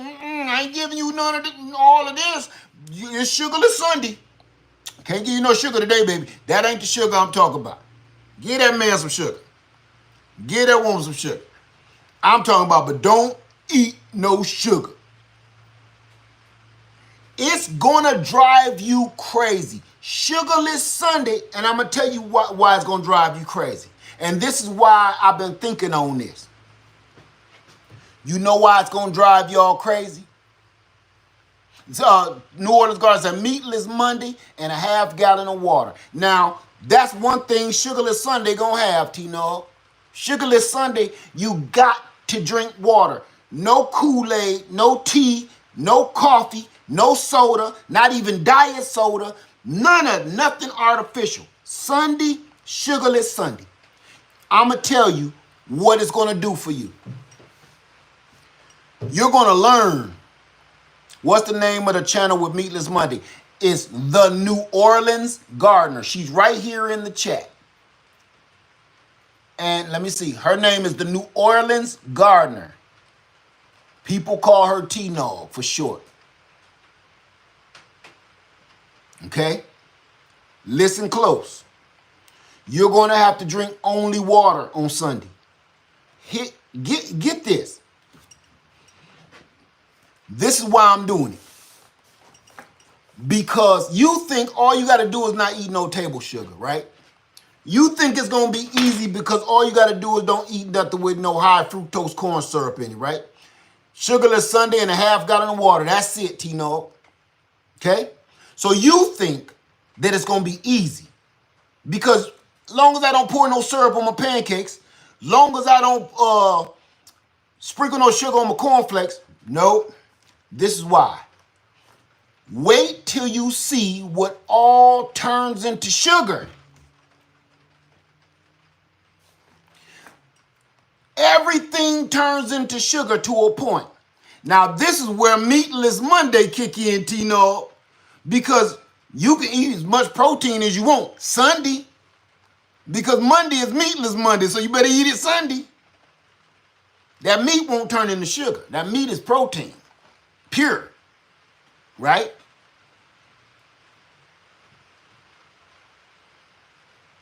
If you got to ask, can you have artificial sugar? You ain't ready for this. You can't go one day with just drinking water. See how hard that is? No, fruit turns into sugar. No sugar. Guess what? Straight carnivore, do it.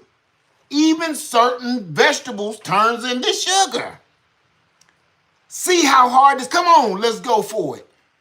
What about herbal tea or black coffee? Both have natural sugar-free. Are you going to drink that with no sugar or no sweeteners or no artificial sweeteners? Knock yourself out. What did you ask then? I can't even pronounce your name, Z. What did you ask?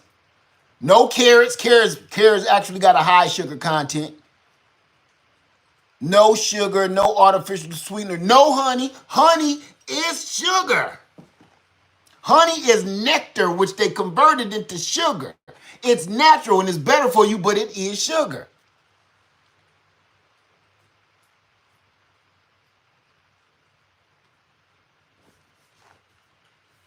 I'm with you, New Orleans Gardener. I'm with you. I'm waiting for my friend said that's not what I asked. What did you ask me? I'm vegetarian, so I'm screwed. No, you ain't. You can be a vegan or a vegetarian. You know what you can do? How about fast? Fast for one day. I'm asking one day. The New Orleans gardener only got you doing meatless Monday on one day. One day out of 7 days a week. Veggies turn into sugar. Absolutely they do. The hard part is doing our research to create a list of things you can't eat. Listen, no, actually, who would say that? Even Keel, you said the hard, even Keel says the hard part is doing our research to create a list of what we can eat without sugar. That's the easy part, because it's almost nothing. You could make that list on a damn sticky note. No fruit. Fruit turns into sugar. See how hard this is? See how they got us addicted? Milk has tons of sugar in it. Creamer has no sugar in it. Cream has no sugar. Dolores, go look up greens and find out how many grams of sugar per ounce. The whole thing is for you to do your research before you put this stuff in your mouth on on Sunday. Does it have sugar in it? If it has any grams of sugar in it, even one, you can't have it. Butter has no sugar. But let me remember. There's a certain butter that don't. I think it's called Fleshman's or something like that.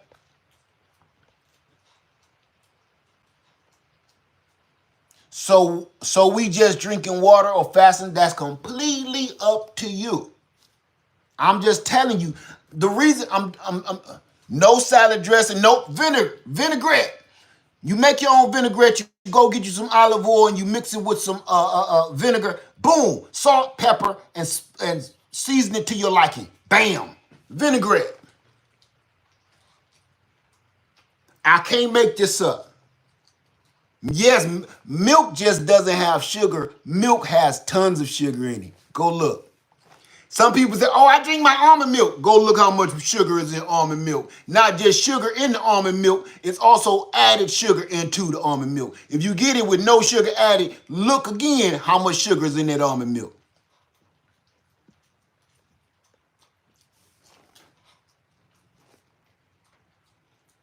New Orleans Garden said 0.2 grams of sugar in collard greens.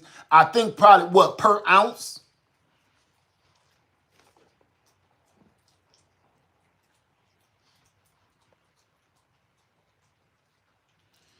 Don't forget to do, no, all we worried about is no sugar. I don't care about the fiber, none of that. It's only for one day. Even if you make your own almond milk, that's like saying I make my own apple juice. That does not take the sugar out. They didn't just add sugar into the almonds. Your almonds have a sweet taste to them. That is sugar, my friend. Potatoes turn into starch. Starch turns into sugar. Bread, potatoes, pasta, all of the things that we all love to eat every single day. If you saw how much sugar we eat every day, you eat I think we all eat about 5 pounds of sugar a day. If you add it up, rice has starch, turns to sugar. Yes. All carbs, thank you, D. All carbs is sugar.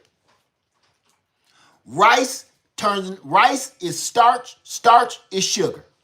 What can we eat? I need you to do that research. I can't tell you what to eat. The reason I'm doing this is because I want you to find out how they're killing us. Once you figure this out, once you figure out Sugarless Sunday, you're going to be like, oh my God. Peanut does not have sugar, but a peanut does give you inflammation in your joints, in your heart, in your arteries to swell you up and give you a heart attack. If you know what I do now, if I can't get to anything to eat, if I'm on the road, I won't eat anything. I'm not like, dang, I ain't got time to cook. I can't pull over. I can't go do the. I can go one day with McDonald's. I'll just get back on a thing another day. Nope, I just won't eat anything. Ask my wife.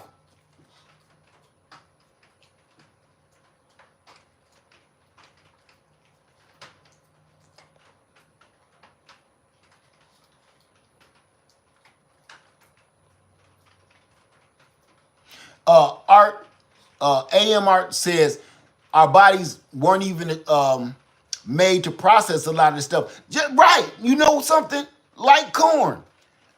Say, what are you eating during this cleanse? What I'm eating is that's none of your concern.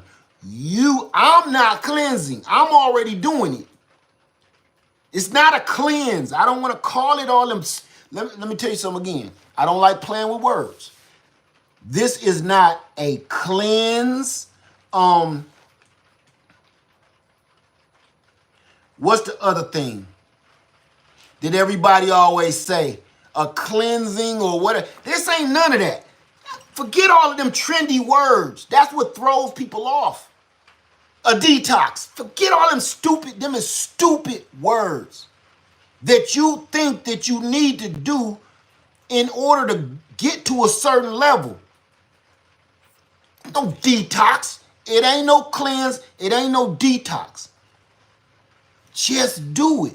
Once you get caught up in them trendy words, you're going to find yourself doing trendy crap. Meaning, oh, I heard the milkshake and hot sauce diet. Once you get caught up in them dumb trendy words that you hear every day on social media, you'll find yourself leaning, just floating from one trend to another. Say, pumpkin, is that healthy? Please go Google that. See how hard this is? See how hard this is when you start talking about sweet potatoes. Sweet potatoes have sugar in it, but they're better than eating a white potato. But still, they got sugar in them. I'm only asking for one day. One day. T-Nog does Meatless Monday on one day a week. If you can't handle one day, you are addicted.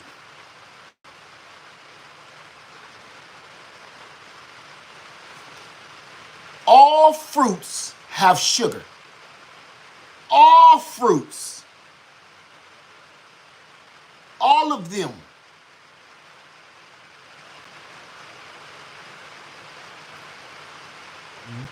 Beans have to be, I'm trying to remember what my wife said about beans, have to be processed like pressure cooked or something to get the toxins and stuff out. But certain beans do, certain beans don't. Is this not difficult? Trust me on this. See how difficult this is? That's how much sugar we bring in every day. Right. Wade says, second floor says, way high and see how bad you be jonesing for a Dr. Pepper. Let me see. Okay. Flew Away says, my 8-year-old daughter, type 1 diabetic. This ain't no joke. Damn right. And thank the Lord I ain't dealt with none of that. Rose Abundance says, overload. It's an overload of knowledge right here. Instead of an overload of bullshit. I'll take it. Go and look how much sugar is in absolutely everything you eat. Now, the reason why I'm saying Sugarless Sunday, on a normal time, if you're healthy, eating vegetables and fruits and stuff, that's not bad. There's nothing wrong with that. I'm talking about, listen, we're all unhealthy. Most of us here watching me, you're unhealthy, like myself. So that's why I'm like, things like fruits and vegetables and stuff, the reason why, no, this is why. Because you're not just eating fruits and vegetables every day. You're also eating whole cakes and pudding pops and shit. And next thing you know, You've ate 5 pounds of sugar by the end of the day. Come on now. Listen to me. Listen to me now. How many sandwiches you eat? When you go to the drive-thru, how many hamburgers you eat? You don't order one burger. You don't order one chicken nugget. Do you?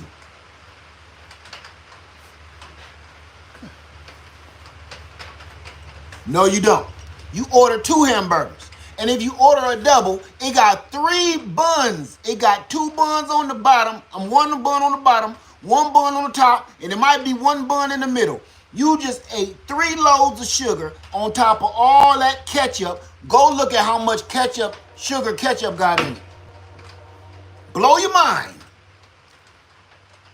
So you ate, just eating 3 slices of bread, you just ate a buttload of sugar. Then you topped it off with its special sauce, Thousand Island dressing, and the ketchup. You just ate a whole cup of sugar.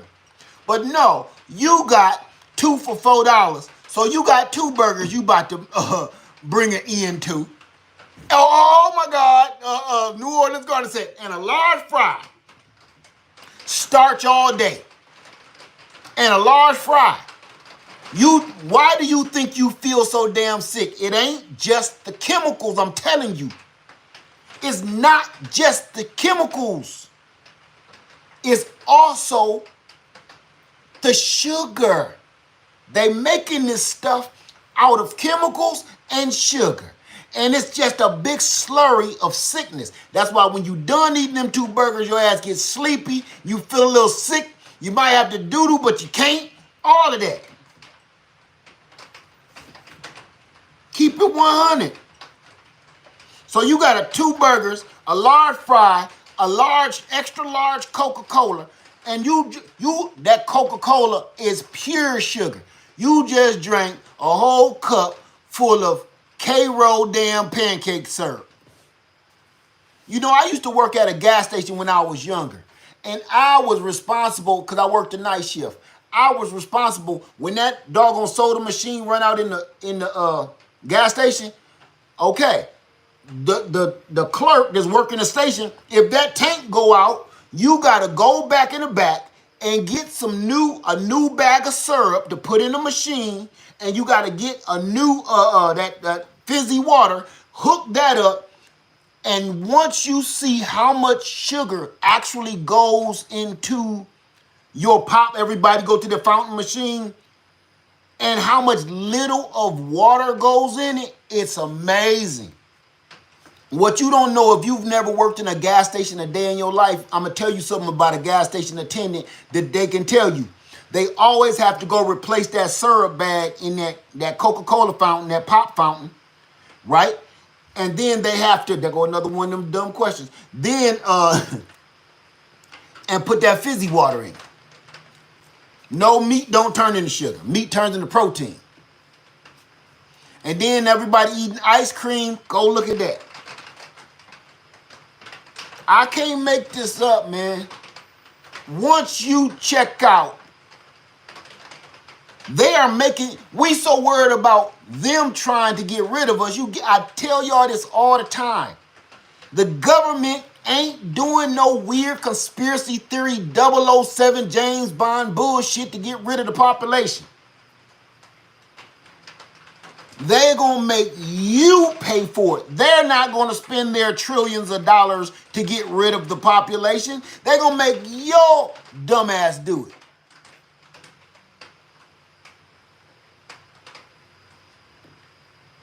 They're going to make you get rid of yourself. You're going to make them richer at the same time that you're thinning the herd. See how, look, as so diabolically genius, it sounds like a conspiracy theory, don't it? Now that's one conspiracy theory that sounds so insane, but it's actually really true. This ain't Bigfoot slept with a vampire and had a werewolf baby. Nope. Nope. if they want to thin the herd and get rid of people, they're going to make you pay for it. See, there was this thing back in the Old West, right? You know what they used to do? They'll carry you out into the desert and make you dig your own grave. Then they'll make you get in it and pull the dirt on top of yourself. He said, you not worth the bullet. Oh my God. My daddy will be so proud. We used to watch them Westerns when I was a kid. Listen to me. He's like, please, just let me go. He said, just aim right here. Just do it, man. Just do it. I can't take this. You know what he said? You ain't worth my bullet. I'm going to make you dig your own grave and bury yourself, and I'm not going to waste a bullet. Where do you think they got that line from? That is art imitating life. You think the government gonna spend trillions and trillions and billions and trillions and flillions of dollars to get rid of people and make things happen? No. A little bit smarter than that. How you think they took over the country? You know what they're gonna do? They're gonna make you pay for it. They're gonna make you get rid of your own self by eating garbage. Eat garbage. Think about this. Come on with me now. Think about it. If you eat enough garbage, sugars, and chemicals, you're going to be overweight, sick. You're going to need medication. You're going to be in and out of the hospital all the time. You're going to have all kind of ailments. You're going to have to purchase all kind of different things to go cater to your health. Oxygen tanks, wheelchairs, artificial limbs. You're a walking economy when you're sick. You on your own is making somebody filthy rich. That yacht that he floating on with his party and his half-dressed ladies going down the bay, you pay for that. But not how you think. Them hoe cakes, them fast food restaurants, large fries, soda pop, chocolate candies, they're getting rich while you getting sick. And they sitting back giggling. There is so many things that we eat every day that all around the world is illegal. Listen. Come here.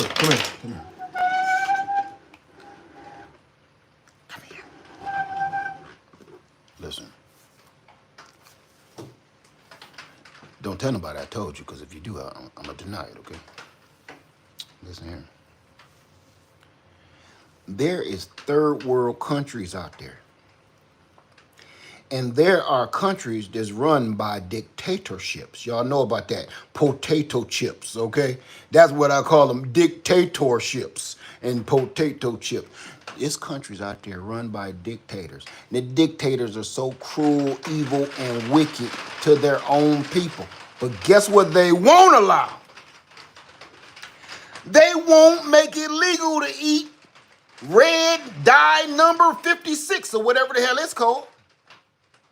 They won't let them eat certain cereal that we give away freely. It's illegal. The same countries that will take you out with a poison dart or a sniper on the roof says it's illegal to give you a bowl of these doggone sugary ass cereal. But here, it's perfectly legal. Not just legal and they just passing down in the alley like a nickel bag of funk. No. They're promoting, they got commercials in every single grocery store in America. Even a mom and pop shop. Every aisle has one dedicated cereal aisle. Come on, tell me I'm lying when I ain't. Every aisle in a big giant grocery store or even a mom and pop store has an aisle dedicated to potato chips of all sizes and brands. Every single corner store you go down has a whole, even a gas station. Am I lying about it? Damn right I ain't. That's illegal everywhere else on the planet except for right here. They have dedicated this aisle and they make it popular, and then they turn around and advertise it for you to come get it. So you can poison yourself, make yourself sick, so you can be part of their food chain. See, they feeding off you. You want to know how? Because you're going to get sick. You're going to be in and out of the doctor's office, in and out of the doctor's office. You're going to have to pay different kind of insurance, higher rate of insurance. So now you're paying the insurance man because he know you sick. So you got to keep on paying your copay, paying your insurance company every month. Then you got to go to the pharmaceutical. Now you dealing with big pharma. You buying all the medications that the doctor told you to purchase, right?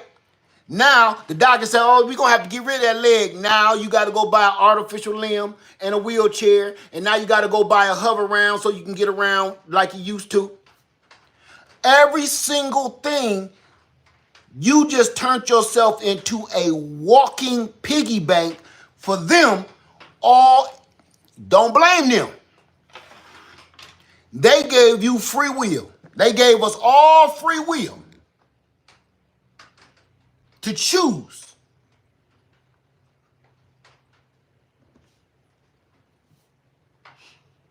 Just like this last election, we had our own free will to choose.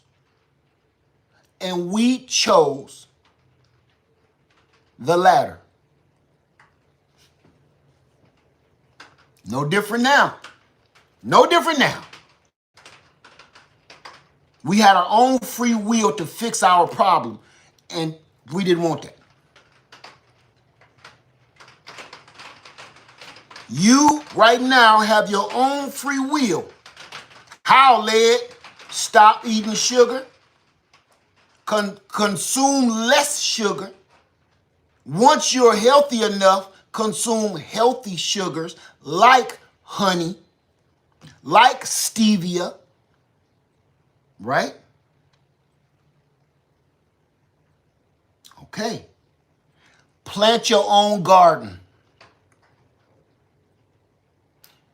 Eating your own food made you so you don't got to go spend $4 for a head of lettuce. And all you got to do is walk off your back porch and go pick you some lettuce. You ain't got to spend no money on no gas money to go to the grocery store to go get that $4 gas head of lettuce. So you just saved yourself more $4 going to the grocery store. So you just saved yourself $8 by just dropping some seeds in the damn dirt. You don't got to go kissing your boss's butt to get a raise because you already gave yourself a raise. Because you don't need that extra $50 a month coming in with that quarter 25-cent raise you're going to give you, because you got that from planting your own fruits and vegetables in your garden.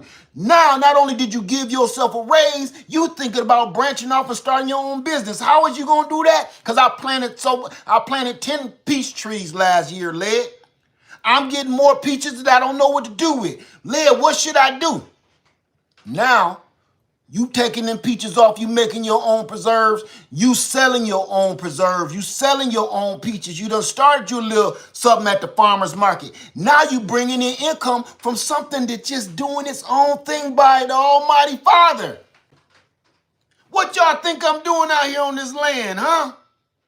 You think this is a joke to me? You think this is for views and for likes?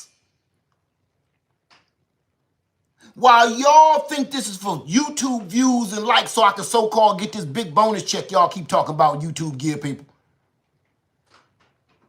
I'm trying to take my power back from those people we voted for, and I'm going to vote for my damn self. I'm going to do this. If I see that the system is this damn crooked, I don't have no trust in it no more. So it's time for me to start taking control of the outcome of my life again, instead of praying that somebody out there might just love me enough or care for me enough to help me. They ain't helping nobody.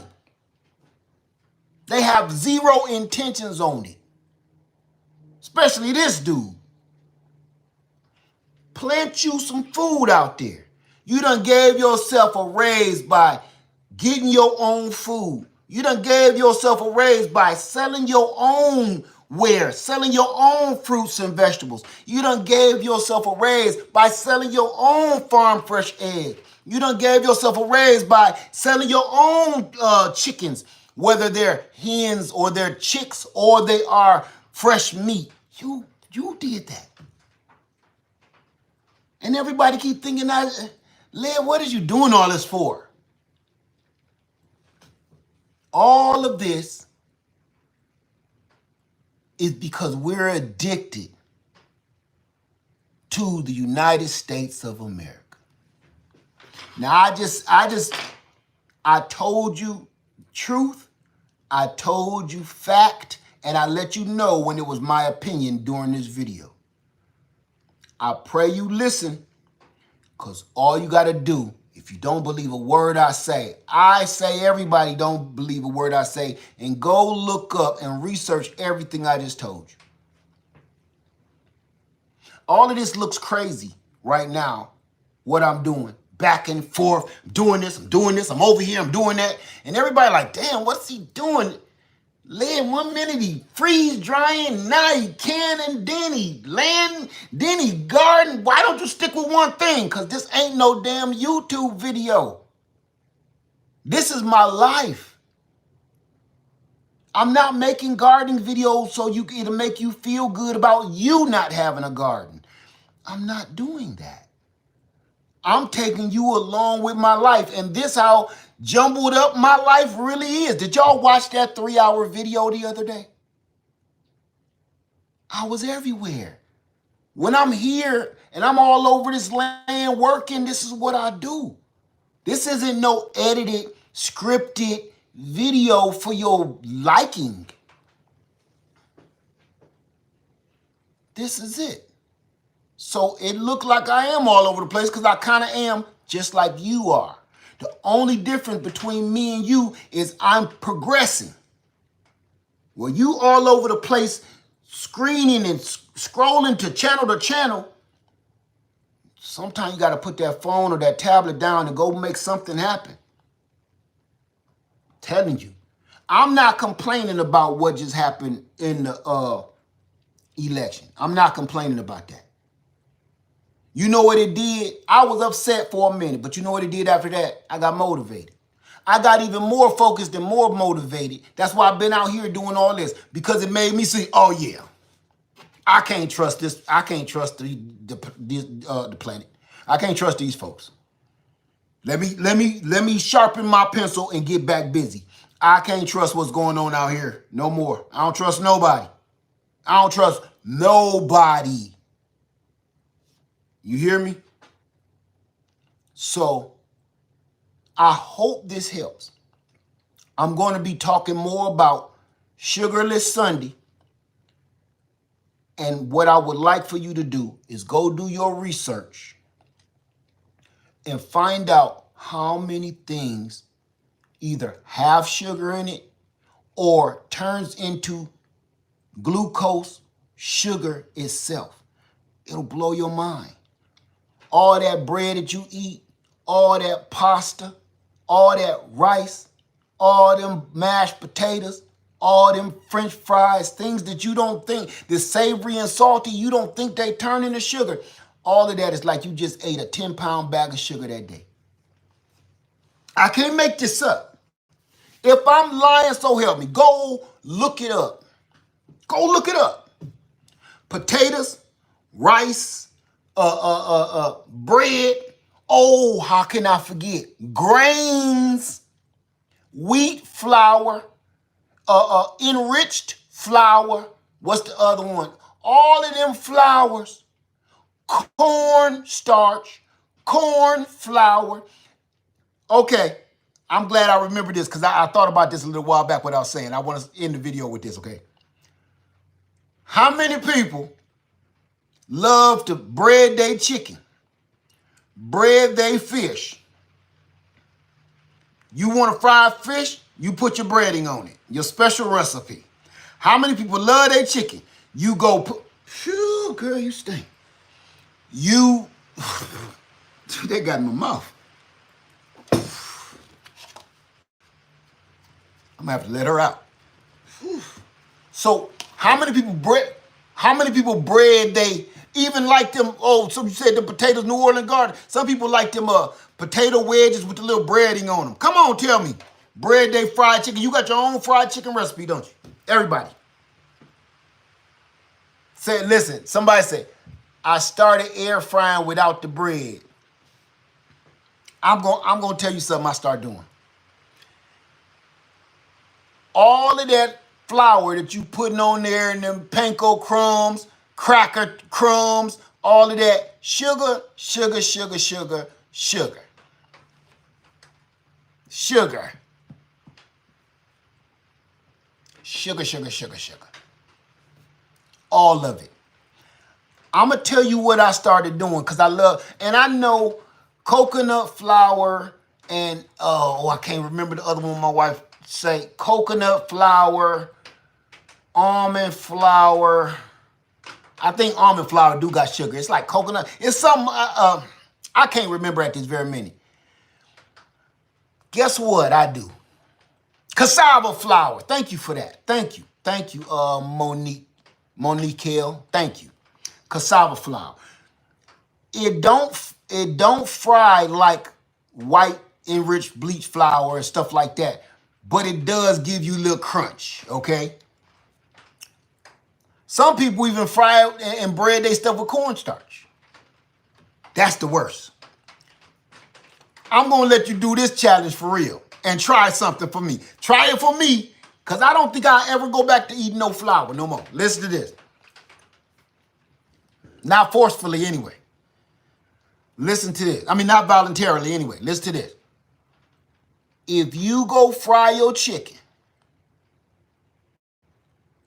potato starch is worse. It's worse. Sugar. Starch is the word. Go look it up. If you like your fried chicken, this is what I want you to do.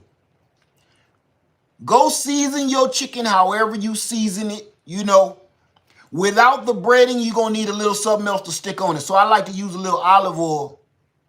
Put it in a bowl, season it up, put it in the refrigerator, let it sit for a day or how many ever hours you want to, or don't let it sit at all. The longer you let it sit, the better. Olive oil in my seasoning. And just put the chicken in the oil. Fry the chicken in the pan like you just breaded it. You pick that chicken out the bowl and you put it in the oil, straight in the oil. Even if you want to air fry it, do whatever you want. Put it in the oil. I'm just giving people the option if you want to put it in the oil. Put it in the oil. And then that chicken gonna come out so crunchy and so crisp, you gonna almost think it's breaded. It can't just be me and the people around me. A naked chicken, yes, girl dad. Let me tell you something I did this years ago. Years ago, I went to this wedding that I went to with my wife. It was a friend of my wife. We went to this wedding and we ordered the chicken, the fried chicken. So we at the, what is it called? The reception or whatever at the wedding. I ordered the fried chicken. The chicken was so dang on good. When the woman came back and asked, did I want some more? I said, yeah, give me, a couple more of them legs. And I'm tripping on the flavor and the crunch. I said, what y'all bread this with? No breading, sir. What do you mean by no breading? Is that something, is you speaking French? No. Well, I'm trying to remember where we were. I can't remember whether we was in South Carolina or Atlanta. I can't remember. No breading whatsoever. That crispy crunch was the skin itself fried direct. I had to ask them. Try it. You'll see. Sabrina Hall say, look up keto carnivore way of eating. You will be shocked. I have looked that up, and I'm gonna tell you something, Sabrina. I know it works. I know that. I'm gonna tell you something, Sabrina. And I know a lot of people ain't gonna be with me on this, especially just like I talk about vegans, I talk about vegetarians, and I talk about the carnivore people. I'm gonna tell you something. I know it works. It's something not natural about that to me. To me, being on an all carnivore diet, all meat, all the time, is as unnatural as being a vegan. It's not natural. We're omnivores. We're supposed to take in sustenance from all places. It's not natural. And I know it makes you lose weight and all that other stuff. I'm just saying. You know what? Just like a vegan, you know what you have to do? You have to take certain vitamins that the meat ain't giving you. So you have to take supplemental vitamins on the side to give you the right balanced nutrients that your body is lacking. The same thing is done with vegans. You have to take a supplemental vitamin. You have to take a supplemental vitamin that just eating plants won't give you. I'm not a doctor. I'm not a medical professional anymore. It's just the truth. How many vegans in here, and don't lie, you know good and well you take supplemental vitamins. I don't care how natural and organic they are. You got to take other supplements of vitamins so you can have a balanced system. All meat in that sense doesn't work. All vegetables in that sense just doesn't work.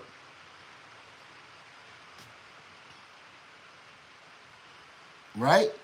Think about, go do the research yourself. I've done it all. And it always comes back to that. You have to supplement the nutrients that you're not getting. For instance,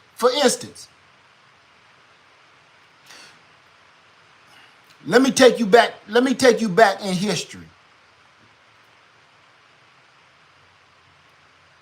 What did sailors have to take with them?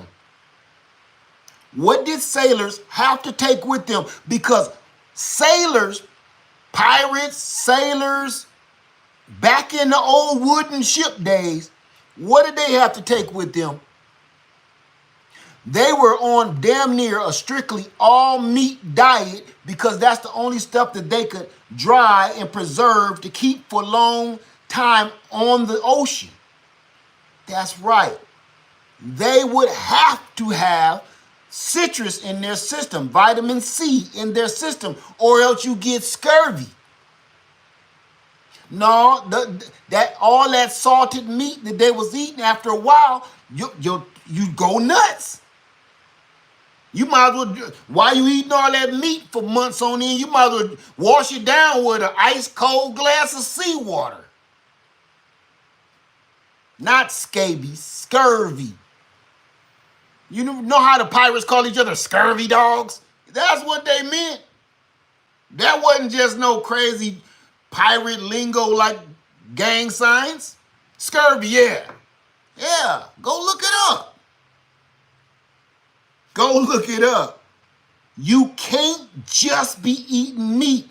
Your gums will turn black, your teeth will fall out, you start rotting from the inside out.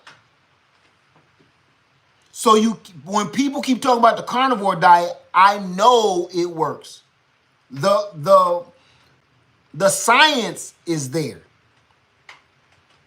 But you cannot just be out here eating meat and no supplemental vitamins going in your body, which has to come from a plant-based system. And vice versa. You can't just be eating all them plants and not put some sort of protein in your diet. And people think just because it's not meat, nuts is protein. Beans, are proteins. Moringa is protein. Just saying. But people watch TikTok too damn much and go off of what these little 13-year-old kids keep saying, and they doing this. Telling you, nobody reads anything anymore. So I'm just saying. Listen, I've been on here super long, and I'm very sorry for it. But boy, I got going today. How many people? Yeah, she said scabies. Where you been? Where she been hanging out at, right? How many people is going to join me on Sugarless Sunday?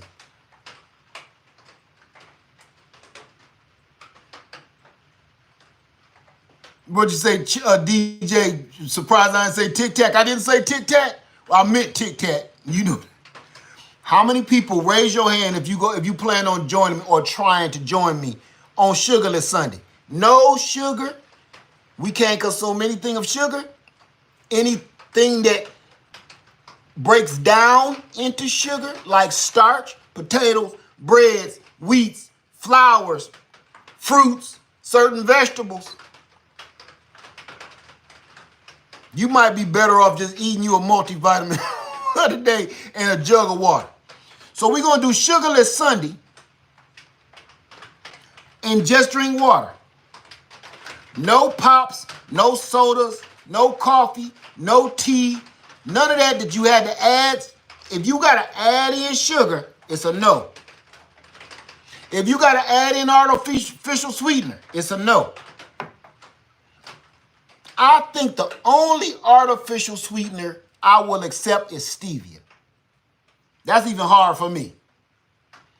I will accept stevia as an artificial sweetener. So if you're drinking coffee, drinking tea with stevia, that's fine. If you down for Sugarless Sunday, raise your hand. Now, I want y'all to go over to my friend with the win, the New Orleans Gardener channel. Go over there, like and subscribe to her channel, and watch what they do every Sunday night, and then what they talk about on Tuesday night. They gonna be getting ready on Sunday, and then you got Meatless Monday, and then on Tuesday they gonna talk about it. People be like, "Whoa, I don't know. I went to a wedding last night and they had fried fish. They had perch too, my favorite.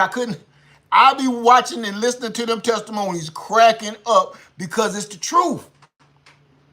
They got us so hooked, we can't stay away from the stuff that's trying to get us. No agave and no honey. No agave, no honey, no. Just stevia. No, just stevia. It's only for one day. I'm not telling you to change your lifestyle. For one day. Can you do it? If you can't do it, you will know there's something wrong with your system.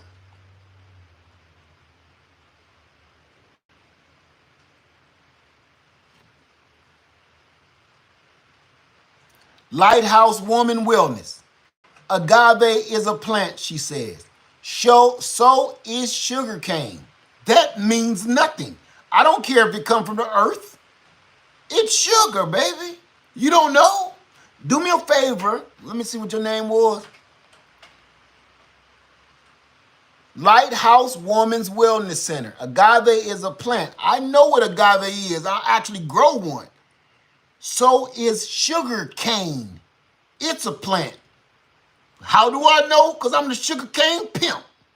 I grow sugarcane. What do you think they make sugar out of? Here's another one for you. When you say honey, where do you think how do you think bees make honey? They get the sweet nectar from every plant and blooming tree. Then they condense that sugar down to a sweet, syrupy honey. Sugar, just like off the sugarcane plant. I'm trying to tell you some factuals, and it's, you know, oranges got sugar, apples got sugar, grapes got sugar. I'm telling you, this is going to drive y'all nuts. Sugar cane is sugar. Thank you, New Orleans Garden. They process the sugar cane into refined sugar.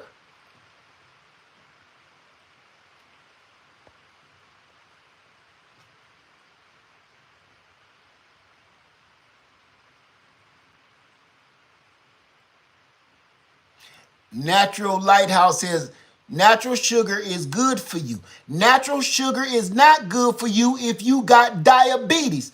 Natural sugar and honey is not good for you if you weigh 300 pounds. Natural sugar and honey and sugar cane is not good for you when you also ate a whole cake and a cheeseburger.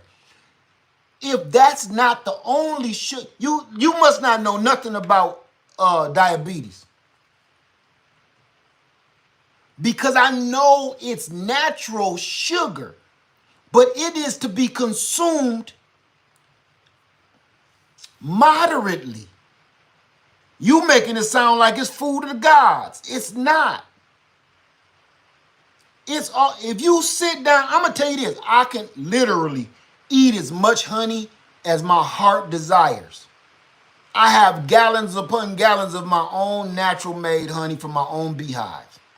If you eat about 6 tablespoons of that honey, you're going to feel sick immediately. And it is literally from God. You're going to feel sick if you sit there and try to eat a jar of honey. I don't care where it came from, it's sugar. Your sugar going to spike. You're going to start, your eyes going to start cocking like a damn 12-gauge shotgun. You're going to think you can run fast, but you can't. You got a bad kneecap. You ain't gonna be able to think straight. You're gonna be sweating. It don't make no never mind.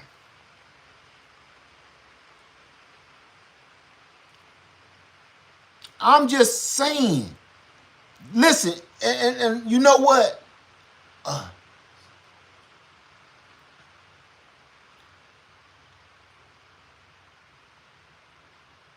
I promise you this. All of this stuff that we saying right now, all of this stuff that's being said, well, I can eat about 3 apples. Well, I can eat this. If you're overweight, if you are unhealthy, if you smoke cigarettes, if you drink liquor, see, I'm pulling out all them greasy old vices we all got. And then you think you're doing something for yourself by eating a damn apple. Don't work that way. See, that's why I don't like playing with words. Things are healthy for you when you fix the system. See? Like it's to me, it's like fuel in your car. It's like putting fuel in your vehicle, right? You fill 3/4 of the tank up with the cheapest corner store gas station gas that you can in this Maserati, okay? You in a Mercedes, and you fill it up with some corner store gas station pump gas. But then you go down the street to the real gas station and you top it up with some of the most expensive extra super gas with all these little chemicals in it to clean the engine, cleaner degreasers. You didn't do anything but waste that high money on that high price gas, because that's not doing nothing in that engine if it's already half full of bullshit gas, bullshit fuel. And that's what I'm telling you. If you keep on eating, if we all eat, let me back this up. Let me back this up. Oh my God, because I'm not speaking from like I'm better than somebody. I'm speaking from my own vices too. The same vices this other people is shame to say. You'll eat a bunch of garbage all day. Snicker bars, sandwiches, whole cake, burgers. You'll eat all this crazy junk all day. And you know what you will say? Damn, I'm hungry. You know what your spouse gonna say? What did you eat today? You know what you gonna say? Nothing. Then you gonna go make dinner or eat dinner. You've been eating Snicker bars, peppermint candies, whole cakes. You've been eating all this stuff all day. But when it's time for dinner and you getting hungry because that didn't do nothing for you, what you eat today? Nothing. You didn't even count none of the stuff that you put in your mouth all day because you didn't count it as a meal. You played with words and said, this is just a snack. This is just candy. You even said to yourself, this ain't food. You said it out your own mouth. This ain't even food. Snicker bar ain't food. A family-sized bag of Doritos ain't food. I'm starving and I ain't ate all day, but you don't even realize you just put a 10-pound bag of sugar in your body by eating saltine crackers and you thought you was doing your... I didn't eat nothing all day but a whole row of them Ritz Townhouse cookie crackers.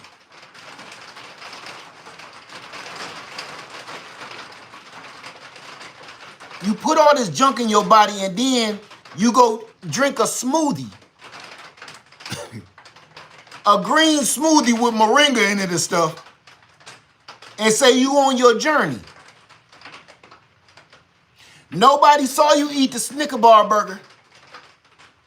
But you want to make sure you go to the smoothie shop so everybody can see you drink the smoothie. I'm telling you, this stuff got us hooked.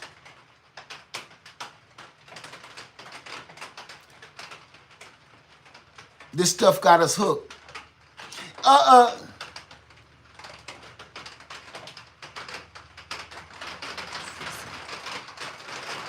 going to come back to you.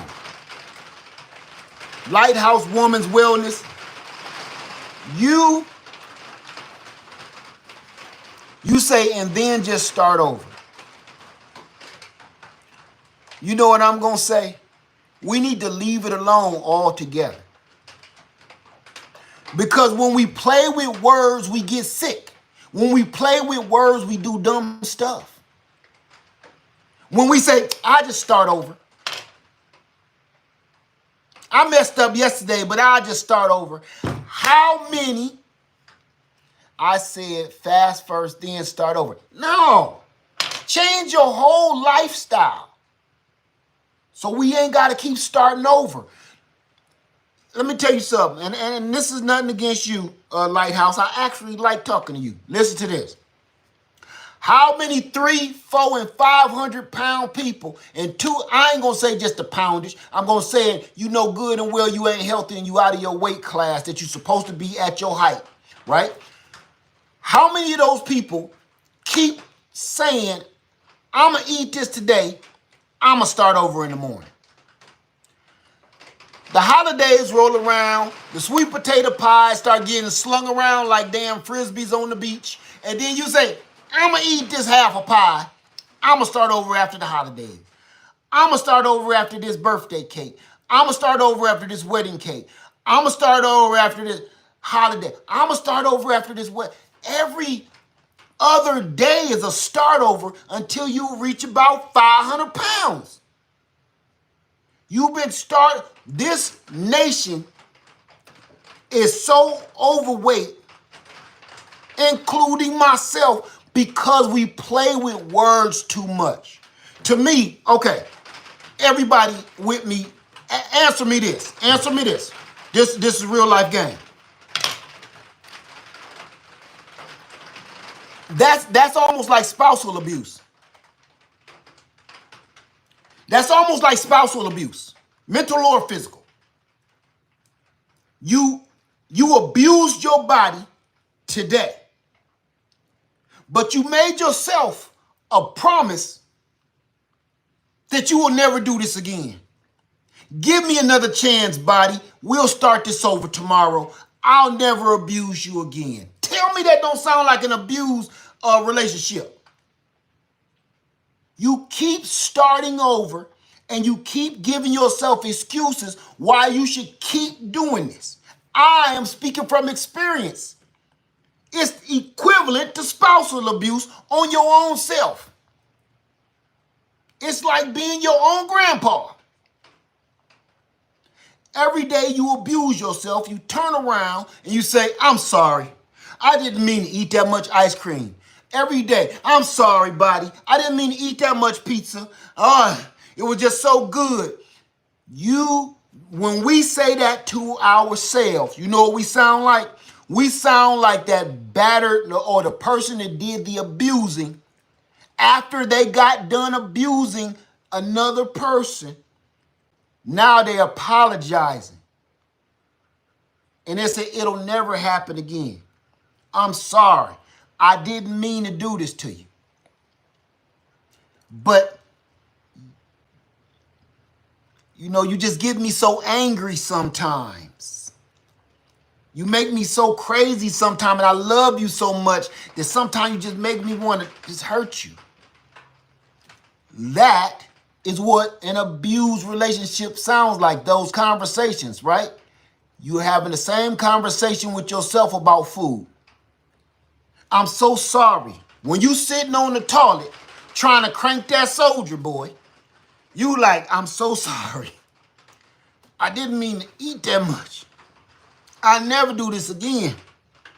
But doggone it, you just look so good to me. You just make me crazy sometimes. And I just want to, I don't know, I'm just sorry. I'm sorry, I'll never do it again. I love you. See how all I did was change a couple of words? But it's the exact same damn conversation between a spousal abuse and the abuse of your own body. I'm not speaking from a person that think they know everything. I'm speaking from an actual victim. I'm a victim of my own self. I'm a victim of my own abuse. The only thing, instead of keep talking about something, it's going to be okay tomorrow and starting over, get them words out of your vocabulary and just stop. Just stop.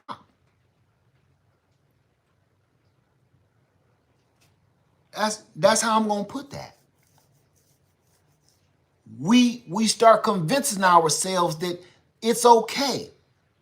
And we start making up stories like, well, this is our heritage. We always ate sweet potato pies. It's the black culture. We eat sweet potato pies. They eat pumpkin pies. So we're going to eat these sweet potato pies. Yeah, but it got about 5 pounds of brown sugar in that sucker.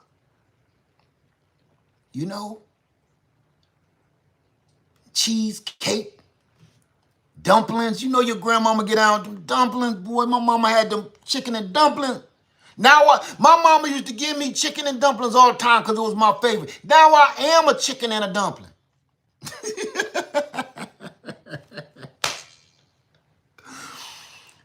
I'm leveling with you because there's so many people out there hurting and they too nervous to say this stuff.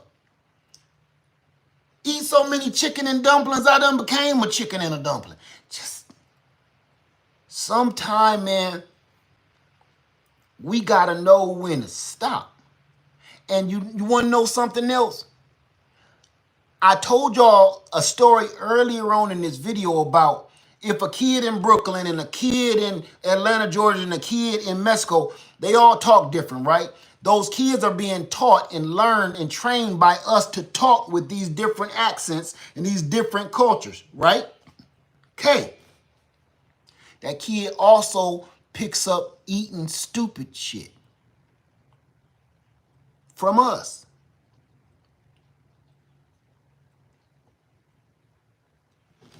We gotta, I'm gonna say this.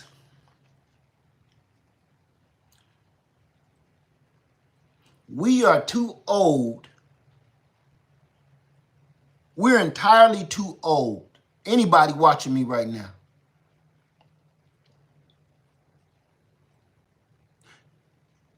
To be eaten like children. There was a saying when I was coming up. Listen to this.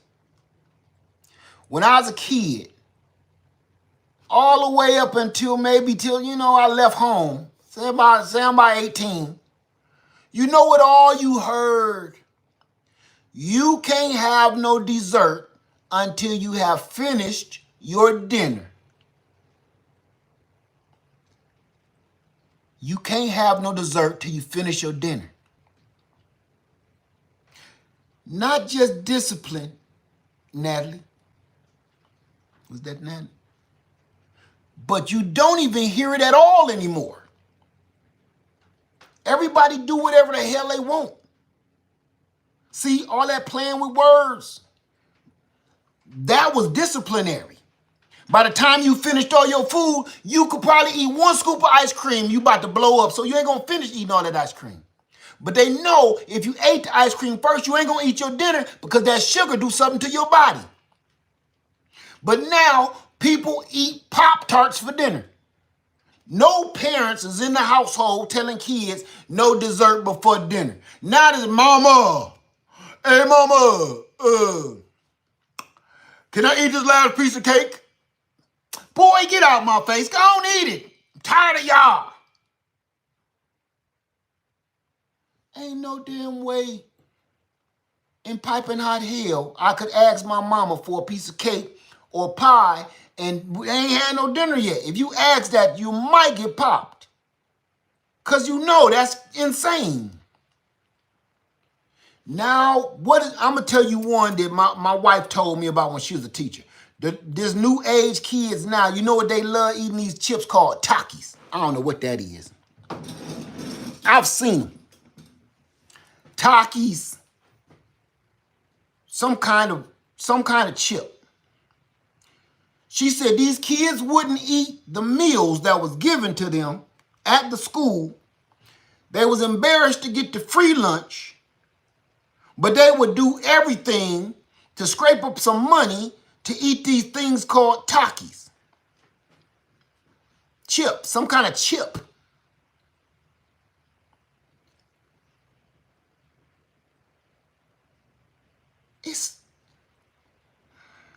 I could go on all day with this, y'all. I could go on. I'm not gonna do it, but I'm just saying we play with words too much. We play with words so much and we make excuses for why we do the things we do to this very day. And we don't even know you really hurting yourself. These kids gonna eat whatever they want, however they want to eat it. Ain't no more rules, regulations. There ain't no more cutoff time for television. There ain't no more cutoff time to be in the house. Think about the unruliness over the last 30 years. Really. There is no more when the street lights come on. If you say that to kids today, they're like, what the hell is you talking about? Be back by the street lights. They're like, what is that? What do you mean? They'll watch TV till the sun come up because the TV never go off. They'll eat whatever the hell they want whenever they want in the refrigerator because your ass at work making money to support all of this crap. So they they're eating Taki chips and freaking Jello pudding. This is the most lawless, unruly, unregulated generation I have ever seen in my life.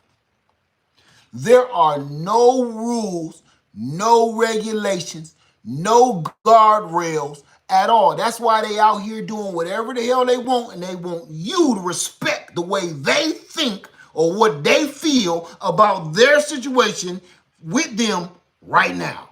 And if you don't respect that, it's going to be a problem. But you got all these kids out here. Now I'm gonna say something you ain't gonna like this. Just get ready. I'm gonna try to be as politically correct as I possibly can. There's this trend going on all the social media, from TikTok, YouTube, Instagram, all that stuff, about the OGs ladies and men in way better health than some of these high schoolers and young college freshmen. There's a trend. I didn't start it. Y'all know, y'all see it. Where this is, they got this new over 40 thing. I don't know what it's called. Well, all these OGs looking like sugar. That knock a tooth right out of your mouth. They so sweet. All these fine women over 40 and 50 and 60 and 70 years old looking like they on their way freshmen in college.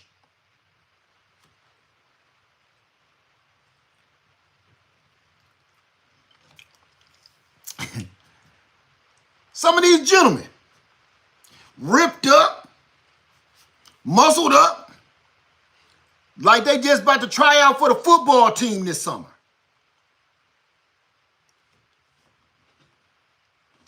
And then you got these younger folk.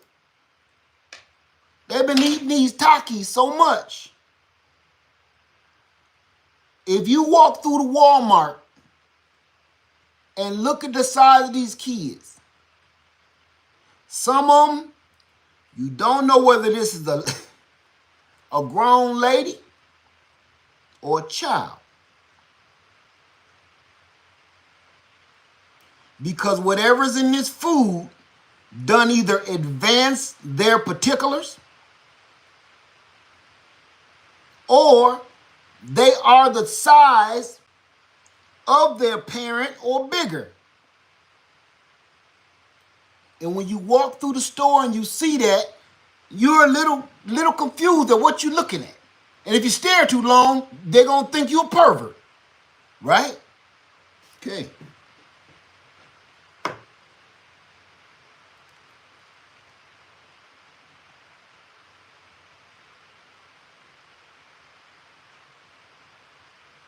You know what I'm talking about. These kids are too big. The children are sicker than the elders. And we're making up excuses, playing with words. Like, I'm going to say, what's her name? What's her name? What's her name? She's a rapper. What's her name? What's the big rapper name? That's always in some kind of scandal over the last couple years. Be talking about people fat shaming and stuff. What's this? The rapper, the big girl? Nobody. Yeah. Lizzo. This is where I got a problem with people playing with words. Now, this is coming from a big person myself, okay? This is coming from a big man. I'm not fat shaming, but I'm being real. When people say Lizzo is too big to be doing some of those things, I'm not going to go that far as saying what she can and what she cannot do, because I clearly am living proof that just because you're a certain size, you can't perform all kind of stuff that a smaller person can do. Are you healthy? No. Absolutely not, you are not.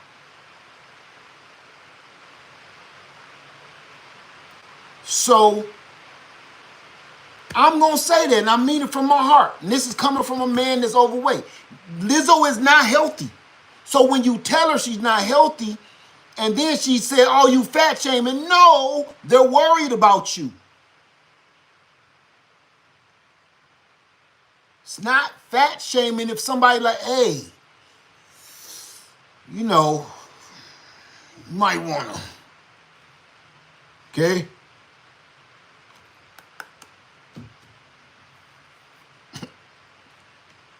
I'm just saying. I really don't care for the woman's music at all.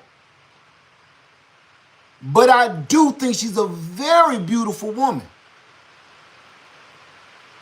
And I also think she is as unhealthy as she is beautiful. I'm not saying nothing bad about her. Her music is not my cup of tea. Y'all know that. I don't get into that. But I do think my sister is very unhealthy. I do. Like myself. Promoting that this is how you should be and we just should claim it and start making up magazines about it and stuff like that. I don't care about what she's losing weight now. She's probably losing weight now because it was unhealthy. And then, but look, if Lizzo is losing weight right now, right? Think about all the people she sued for fat shaming. Think about it. All the people that she sued for fat shaming her. But now she's losing weight. Why? Why? Because if she was so in love with the way she looked, she would have stayed like that. That's what was making her bread and butter at first, right? Somebody whispered in her ear, because I know it wasn't herself. Somebody whispered in her ear and said, look, you're going to lose them toes.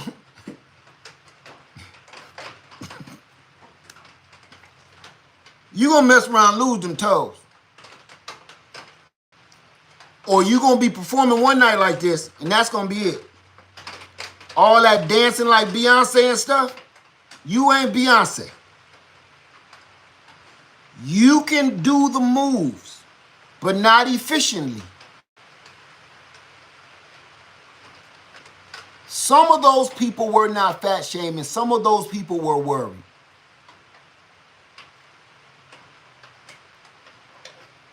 Again, I think she's a beautiful sister. But healthy and promoting that lifestyle is an absolutely no. No, it's not. I have never one day told anybody that this is how you should be with all this. That ain't, this is no good for anybody. Right? I don't have a problem with her at all. I just don't, the people that she was getting into it about fat shaming, the people that I heard, they wasn't fat shaming. It was like, man, you need to let go. You need to let that go a little bit. You need to tighten, hey. Okay? You know it's an on-off switch. Just letting you know. Now, the people that was making jokes about it, I don't got nothing to say about it. That ain't none of my business, and I don't think it was cool. But I'm talking about the people that was really out there shouting around like, look, that's not a good, healthy lifestyle to be promoting and telling people they should all strive to be this so they can be rich and famous. It's not. That's not cool. It's not cool, man. Because you got little baby children out there. They love Lizzo, these little childrens. They love her. And they think this is how I'm going to get rich. Think about this.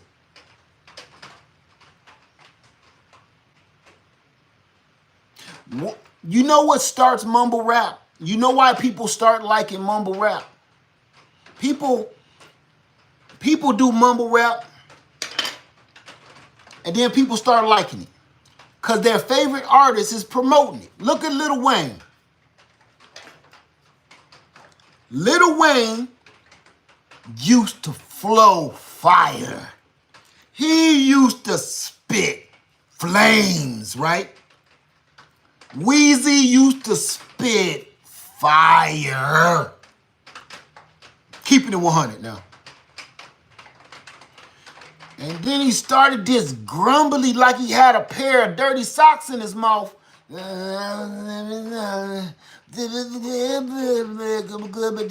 I'm like, what is this? What is this? What are you doing? Weezy, stop it. Spit that out, Weezy. Stop that foolishness. Yeah, that cup. It's in my cup, he said. Spit whatever you eating out and finish this flow. Because, man, you ruin it with that damn mouthful of damn mashed potatoes. Man, spit that out, man. You hurting me. I love Lil Wayne. Matter of fact, I'm jealous of Lil Wayne. Cause look, hey, even my mama said, that's my baby. What you mean that's your baby? That's my baby. I love me some Weezy. Now, my mama, Weezy, Yeah. If I had to pick between the two of you, boy, you'd be gone. What? Listen. Crush me, hurt my feelings. My mama was like, if I had to pick between the two of you, that's my baby. My mama, listen, have you ever been over your mama's house and she bumping Lil Wayne in the nursing homes?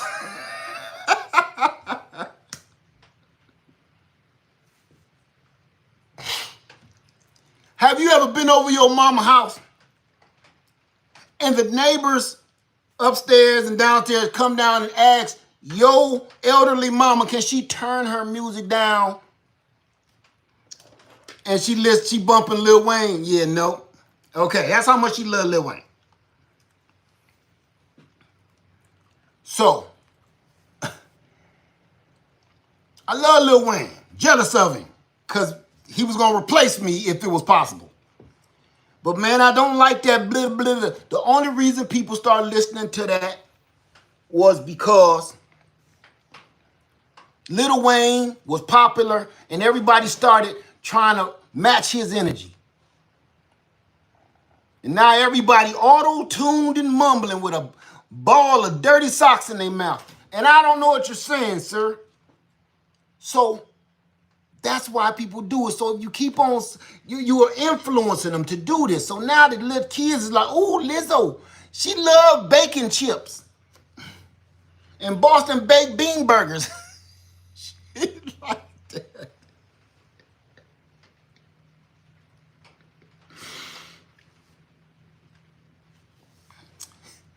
She love bacon and Boston baked bean burgers.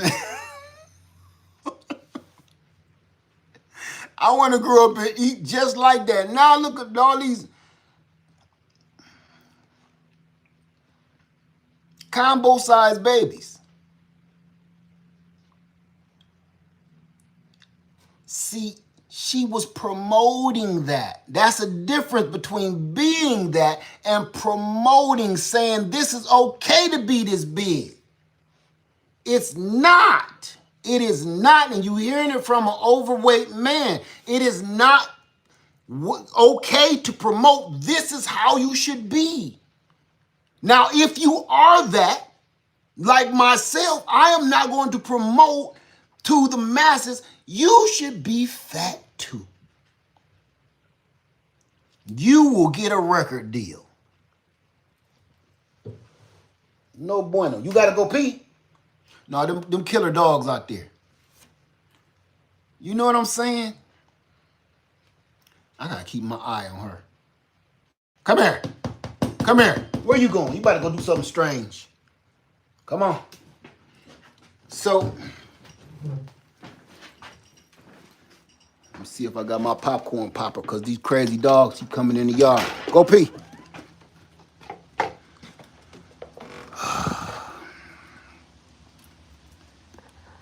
Go ahead. I ain't gonna put you on camera. She like, don't be showing people me peeing and doo-doo in the yard. Pee. She's like, please don't blow my spot up. So that's it, y'all. I ain't gonna keep on rattling on. Yeah, she had to bust a move. She was looking for a place to drop this package off. I hate to stare at a dog while they take a dump. I ain't putting you on blast. Are you filming me? She gonna come and grab my camera like, are you filming me?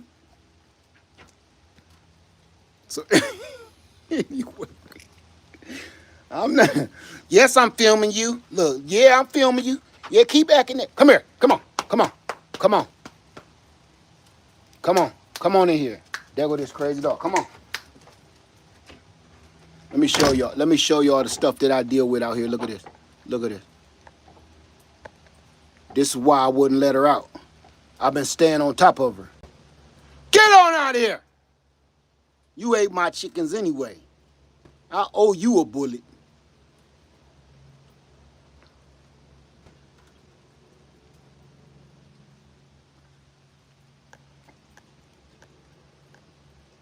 I went and got my water towed out.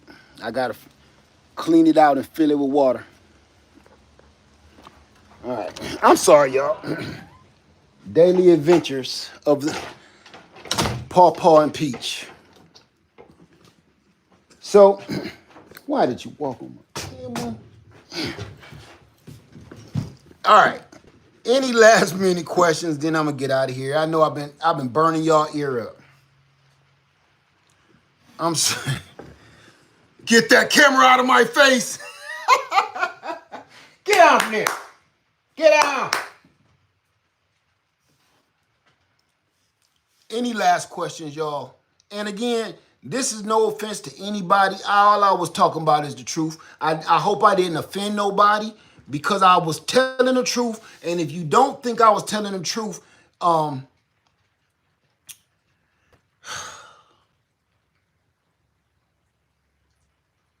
if you thought I was being mean about what I was saying, you might want to look it deep inside yourself, because you may have a problem that you want to take care of or tackle yourself. And I mean it. And you just remember, everybody got their own problems. Everybody got their own vices and situations. You just hang out and get some help and talk to some folks. That's it.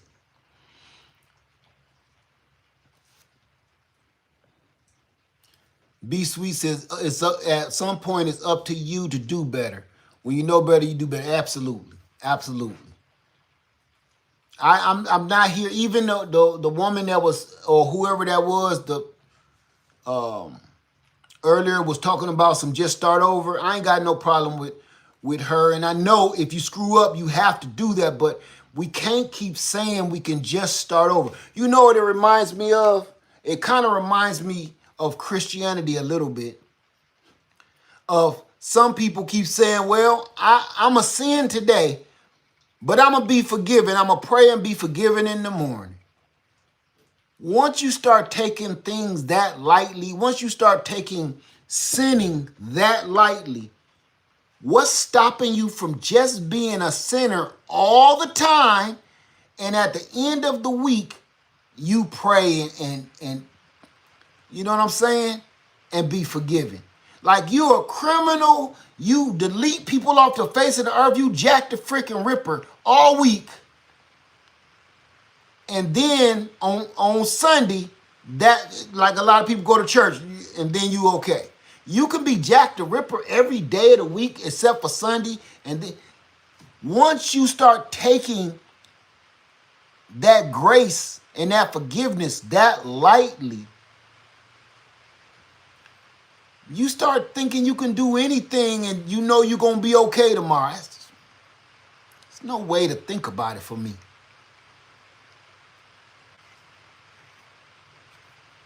You know?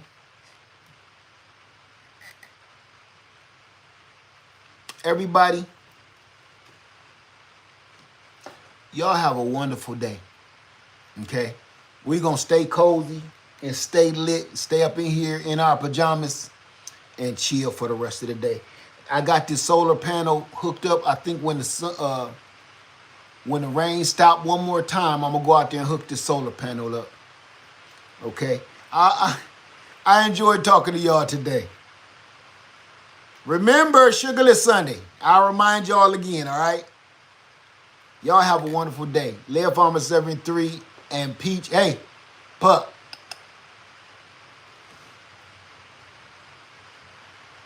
Y'all have a wonderful day. And please go over to the New Orleans Lighthouse Woman and Wellness. Thank you. Thank you. I hope you come back and see me, okay? Get off the table, for God. You can't be doing that. Everybody do me a favor and go over to the New Orleans Gardener channel. Like and subscribe to her channel and get ready for Meatless Monday. She give you a little quick prep talk on Sunday night. And then y'all gonna talk about y'all victories or your failures on Tuesday night. She do it every week.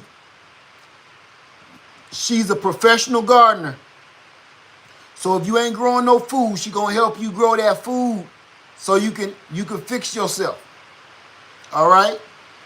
She one of my best friends. So I want y'all to know that. So please go over, like, and subscribe to the New Orleans Gardener. She right here in the chat.